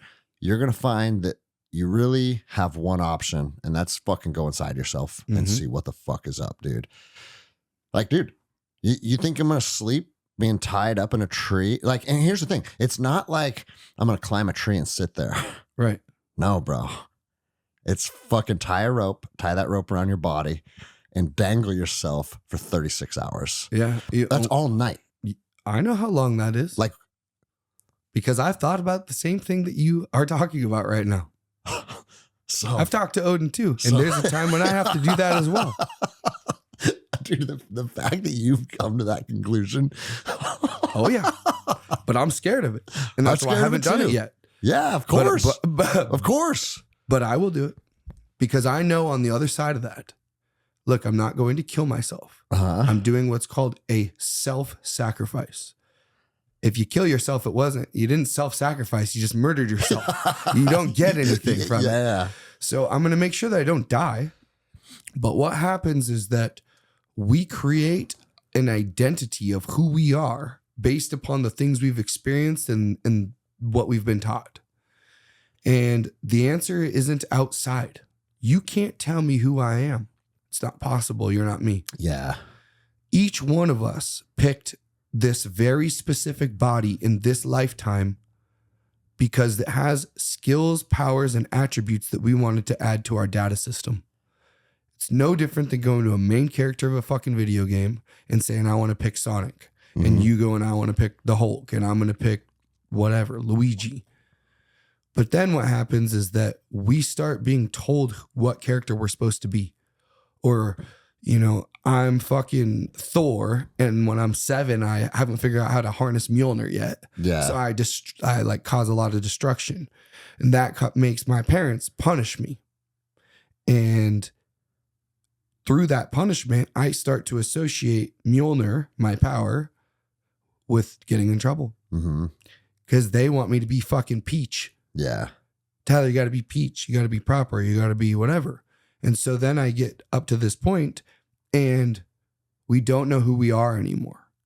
What character did I actually fucking pick? You know what I mean? Yeah. So in these whether darkness or slinging yourself from a fucking tree or whatever way you come to, it's about stripping away the things that we're not. The things that we get to find our true self, because what it is an ego death. You don't physically die, but your ego does, your identity. When I went to the sweat lodge in Costa Rica, I had an ego death. It was the hardest thing I think I've ever experienced. You told me that. You said it was fucking gnarly. It was gnarly because I based everything off physicality. And so I thought that it was going to be like a physical thing. Boy, was I wrong. I got to a point where I have not had to deal with my emotions that way before. Like There was no way out. The only way out of it was to voluntarily crawl out of that thing. Dude, the women and moms, there's a 70-year-old grandma who's front row around the rocks. I ain't fucking crawling out of there. So you have to accept you're going to die. There. I did. Yeah. I remember, like, I'm going to die and that's okay. Yeah. And I didn't. But I thought I was. And I don't know where I went or what happened. I just remember my teeth were in the fucking dirt and I was like in a black womb or something. I don't even really remember. I think it blacked out. But when I came out of it. This is the episode that we get a bunch of unsubscribes. Those dudes have went, hey, like I like Tyler and Greg. Those dudes are straight nuts now. Man, They're like, all right, they're gonna hang themselves from a tree. All right. we're just getting started. We're just getting started. But the thing is about that is when these things happen, it could be a vision quest, right? There's many different ways to do it. It creates a new perspective for yourself. It humbles the fuck out of you. That's the thing, man. And like when I was young, I had these things that felt like odysseys to me. Bro, I went through Ranger school, right? I deployed to the mountains of Afghanistan. Then I deployed to the cities of Iraq. And it's like, then I became a black belt. And then I took some MMA fights. Like I was always putting challenges in front of me, right? Mm-hmm. But the thing is those challenges were all external shit. Mm-hmm. Now I'm like, and don't get me wrong, there's still a physical element to like, bro, I actually think this might be the most painful experience of my life. Mm-hmm. Tying a rope like around your groin and hoisting yourself up and fucking, all right. Mm-hmm. But it's not about defeating anything external. It's about fucking looking inward. Also, and when do we do that anymore? We won't. And you would never be, see, a lot of people is like, oh, that's ego, or that's like, here's the thing. You wouldn't be able to accomplish it and you won't get the gift if it isn't for yourself. Mm-hmm. It's not sacrificing myself so you guys can be like, wow, you're a fucking badass or you're a crazy fucker. It ain't about that. No, you feel the energy. Like it's the opposite It's of the that. opposite. Bro, I was literally in bed sad looking for answers.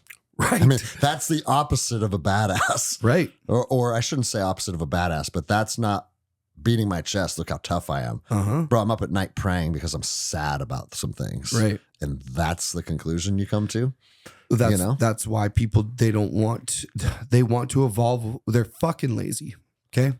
They're lazy. Mm-hmm. You don't get to become a master at something without earning it, without the ride out, without the journey. It's not the color on the belt. Well, look at any biblical figure. Look at Moses. Like people go, that's been a part of like discovery. Or remember when Ragnar was getting ready to fucking challenge the Jarl? Mm-hmm. He went and sat on the mountaintop for 3 days. Right. Like these things have been happening since the beginning of time. Yes. And just like the rite of passage for the young man, the journey of self-discovery is something that is still necessary for the older men. Right. And it's not about self-discipline, because our words have their energy and they're spells. Discipline is a punishment. This isn't about punishing myself. This is what I would consider self-devotion, that I'm literally devoting myself to my fucking self to burn out my ego so that I can marry my high mind with my root mind and make an alchemical marriage of union with the energies inside of me. Yeah. Right now, as we sit, for you on camera who watch, my masculine energy, which is my animal body, is turning like this. And my feminine, which is the essence, the spirit of my body, not the salt, like if you were to burn me, I would smoke. The smoke goes up, the ashes go down. So masculine memory goes down, oil goes up. The goal is this one's going this way, and well, they're both going this way, but they're facing each other. Mm-hmm. So if they're both going this way and then we face them, now they're going opposite. So our heart and our ego is what's holding us together from splitting apart. The goal is to get these to start splitting apart without killing yourself, so you can marry them back together. So when they're going like back this, yeah, they're working in unison together. Now I'm going to go a little bit deeper because I can feel you trying to digest what I'm saying. Everyone knows marijuana. Okay. If you just take marijuana and you eat it, nothing happens. Mm-hmm. Nothing. Eating it is you trying to access the wisdom of the salt, the masculine, the memory. Smoking it, you heat it up and it unlocks the feminine spirit, and then we and suck in the feminine spirit. So when we're smoking a joint or anything like that, we're only ingesting the feminine spirit. The ash and the carbon, the masculine part, is just falling onto the ground. Well, what if we want to access both? What do we have to do? We take the marijuana, we put it in a pot and put butter in it, and we heat it up for a long ass fucking time, for hours and hours and hours, until we burn the ego body out of it.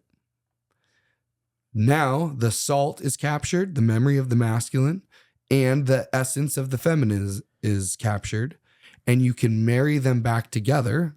And now you can make an edible. You can make a cookie or whatever it is. And now you can eat it. And you're eating the alchemical marriage, the epitome of the woman and the epitome of the man coming into union.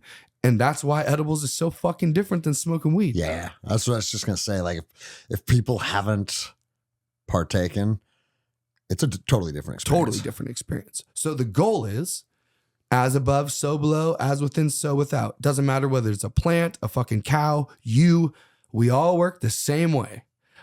Odin's metaphor of hanging himself from the tree is to burn out his ego, unlock his high mind, meaning his third eye. He throws it down Mimir's well, which is your spine, your kundalini, and he pulls the runes, which is the wisdom, up from the well. That's the memory. He grabbed the masculine fucking essence of the universe and fell from the tree and screamed. However, he has the runes. So that is no different than the edible. That's no different than the Santa Claus. Santa Claus goes down the fucking chimney and he gives you the gift, and it's all the same. Yeah. Dude, I love it, bro. Oh, fuck, man. When's the last time I pulled a rune for you? Was it Rido? No. Let's look real quick. I want to be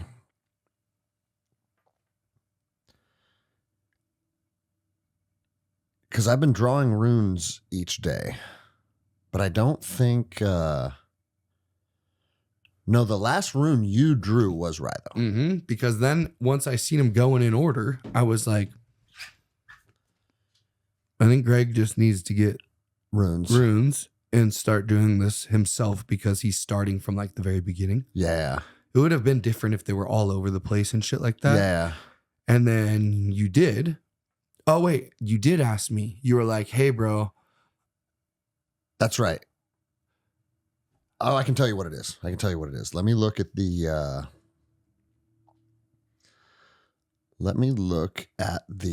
because it was a mirror image of Berkana on the bottom et. Remember that?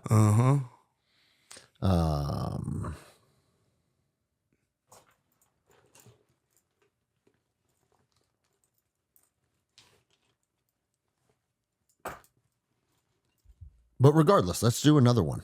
We'll do it right now. Also, going into your voice and using your tongue rather than the sword is that I'm never going to tell anyone what to believe, but through my own experience, I already have witnessed multiple lifetimes that I've been in. So many times I've been killed for using my fucking tongue.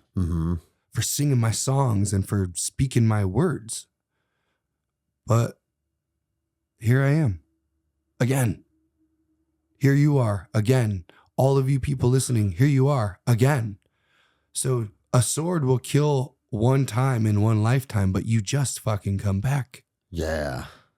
If I tried to go around and point or touch every single human being on the planet, I wouldn't even get a hundredth of the way. There's 8 billion people. But if we use our words and our tongues and we record things like this, then when this podcast comes out, it could touch 8 billion people instantaneously, forever and ever and ever. Doggos. Doggos, that's right. Rebirth. Yeah, doggos. Okay. So I'm going to challenge people. Mm-hmm. And just like everything else that we talk about, like, you got to find this for you. Mm-hmm. You got to do these for you. Other people tell you to do it or think you should do it. But like, if you think that these things are crazy or like we're fucking nuts, like, simply fucking try it and read about it and tell me, give me an honest like assessment of it, and tell me if it doesn't guide you in a positive direction or not. Because it's really leaning on like an ancient wisdom, right? That's what it's leaning on. And it's bro, leaning like, on a lot of cultures have ancient wisdoms, and tell me any of them are fucking bad. Like, come on, dude. You know? Well, yeah, the runes aren't telling you how to live your life. They're telling you where you can make a change for you. Like, if you don't like how it is and you're stuck, you could pull the rune, and the rune isn't going to tell you what to do. You have free will. Yeah. Throw it back in the bag and whatever. But if you accept it and listen to it, it might be able to give you some direction. And I can't tell you if it's going to work or not. You have to find that out on your own. Yeah. That's your own enlightenment. Trying to convince someone of magic and like their connection to the like fabric of the universe is impossible. Mm-hmm. I don't know how to do that. So it's like, just try it. Yeah. It's not witchcraft, you guys. Witchcraft is when you're putting your intention into bad shit. Yeah. However, one thing I will say this. We shall not be using runes towards other people, like giving them runes, like pulling runes for them and then sending them that energy without their consent. That's black magic. And we don't want to be doing black magic because that's just even if we know it's for their own like best interest and it would help them, we don't know where they're at on their journey. So just like if I was in jujitsu and I kept teaching double legs and then it comes time to roll, as soon as I see somebody not do the double leg that I like they were going to fuck it up, I would push them out of the way and do it for them. They're never going to learn how to do it right. It's not going to work. Right. Okay. They have to earn their own enlightenment. But for the last 5 minutes or whatever, I want to pull your rune on here just so people can fucking see. And we'll talk about it. Yeah. You know what? Before we even do this, if you're listening, you don't have to close your eyes if you're driving your car. But Greg, I want you to take a few deep breaths, close your eyes, and I'm going to just sing the runes one time.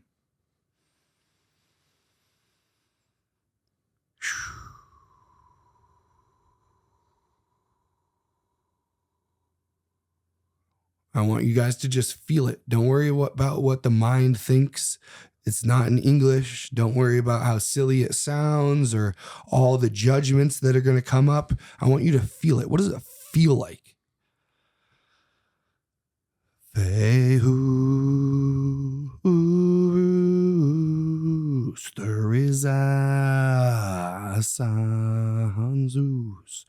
Rahido Kinas Kibonyo Hagalas Nautis Isa Yera Yuas Pertho Aji Soilo Tewas Berkana Ewas Manas Lagus Ingwas Jaga sotala hey and hey hey ho ho.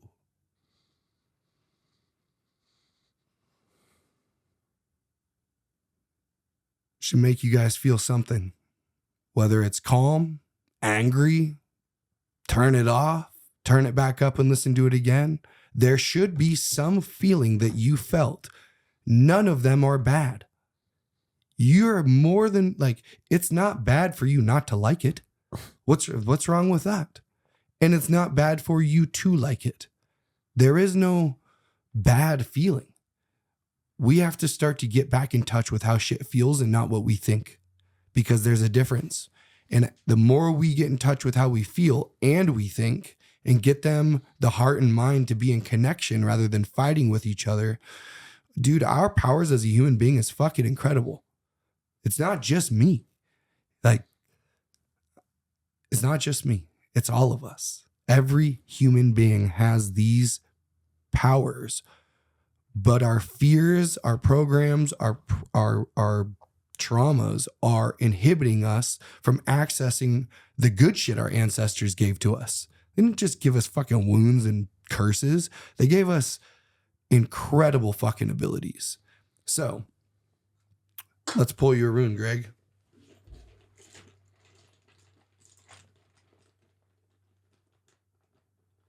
Now this rune is gonna be the rune for you to focus on.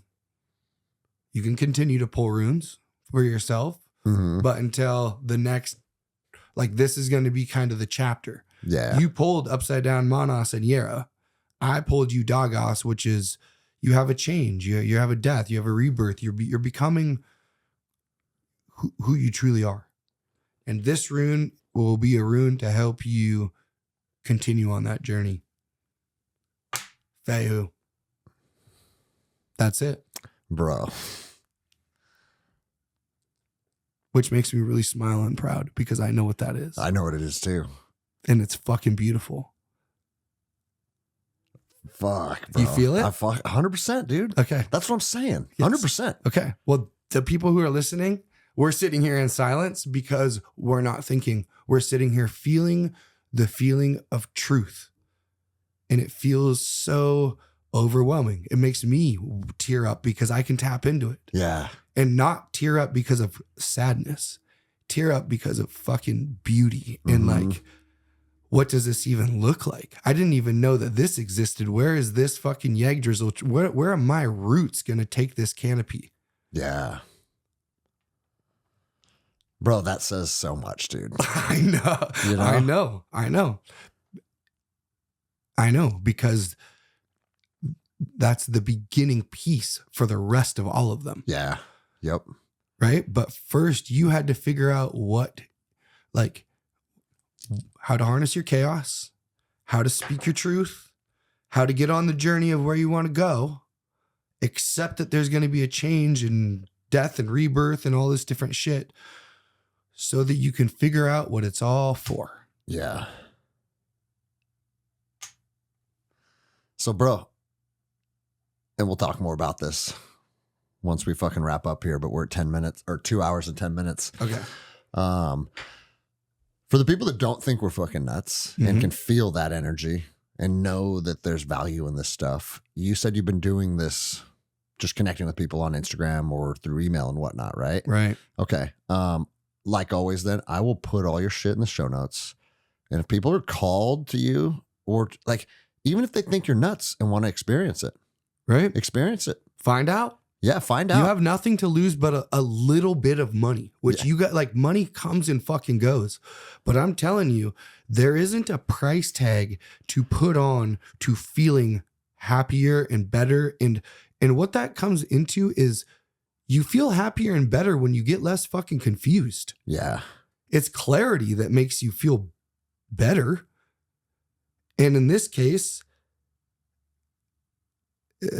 it's like we pull that, we both feel it. We become speechless for a second and we just embody that energy of like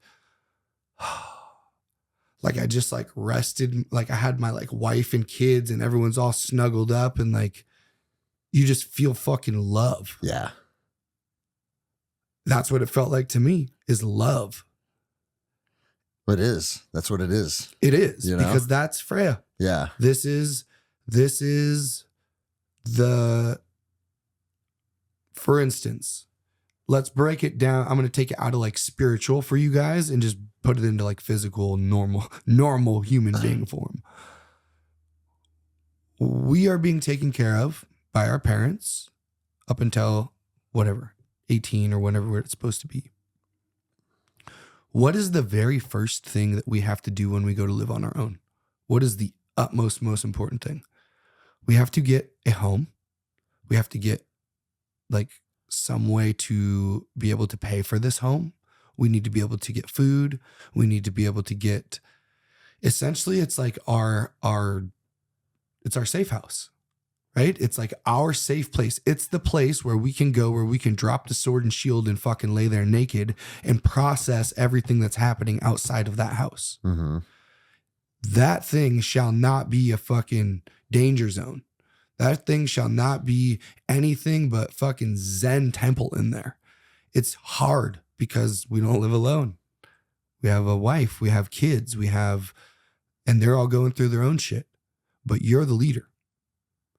Just like in battle, if you go sideways, they go sideways. Just like at home, if you go sideways, they go sideways. The more you can focus on not taking other people's energies on, because that's part of this next chapter you're going to go in.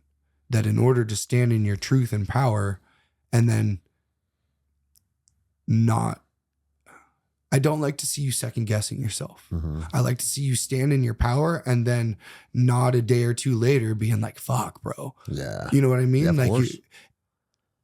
because of this rune, Fehu's going to allow you to root. I don't give a fuck how big a tree is. If the tree is bigger than the roots, something's going to make it fall over sooner or later. It's not rooted in reality. It's a facade. So this is like, let's go tap into your roots of Yggdrasil. And whatever poison's in there, let's get them out. Let's clean them up. If there's any dead roots, let's chop them off. Let's prune this thing up, give it some fucking love and some fertilizer, some water, and let's watch how this bitch grows now with the intention of I'm all in on my world tree. Yeah. It's, look at that, just my knees are shaking because of my foundation right now. I love that shit. That's a lot, bro. I know. That's a lot. I know. But a lot of good though, is what I mean. You know what I'm saying? Also, Like, the strongest people are going to be given the hardest tests. yeah. That's just how it goes. Mm-hmm. You're a very, very, very strong, powerful human being, which means you signed up for level fucking 9,000. You want to put out anything else before we wrap it up, dude? No, other than, like I said, there's different modalities on how to go about all of this stuff. It's a lifetime. There is no destination. We're all going to fucking die sooner or later. So it's not about that. It's about remembering who you are, because most of us have lack of clarity on what we want, what our mission is, what our passions are, what are we even doing on this place? Yeah. You know what I mean? If we don't remember who we are, we can't figure it out, because in order to know where you're going, you must have known where you've been. If I give you a map and I don't tell you where you're at, Yeah. and I'm like, hey, you need to go up to these mountains. Well, are you north of the mountain? Like, you don't know how to go there. It's going to create confusion. So remembering who we are is probably the most important part in that, because like I said, all throughout our lives, every time we were told that who we were needed to be changed or wasn't good, or the girl said that she liked these pants rather than those pants, like all of those things, we start creating someone we're not. And now how the fuck do we know where we're supposed to go? Yeah. So whether it's rune readings, whether it's just, spiritual advisory or life coaching, marriage, kids, anxiety, depression, suicide, sexual abuse. Like I've already went through all of these wounds in this lifetime, literally to help all of you guys. I did not choose this life and this path for no fucking reason. And now I will stand in my truth, and I won't let other people make me second guess, even if I do seem crazy or whatever it is that they want to judge me. But for those who feel inclined to maybe learn about this, or you're curious, get a hold of me. compassionatevikingpodcast@gmail.com. I recently just actually told the union again that I will not be working for them. They wanted me to go to the airport. Yeah. And that's just too much for me. I don't think I can handle it. So you're out for That's it. the foreseeable future again? That's it. Yeah. I'm going back to doing this, and I'm going to try and really follow my own path and believe in myself and trust in myself and fucking see where that goes. Fuck yeah. So I love you all. Thank you, Greg. Thank you. It's always an honor to come on your show. Of course, man. Much different vibe than normal, but I love it, dude. It was, yeah, I don't know. I think that the listeners are going to be like, wow, that was some deep shit. Yeah, fuck yeah. All right. Thank you, brother. Yeah.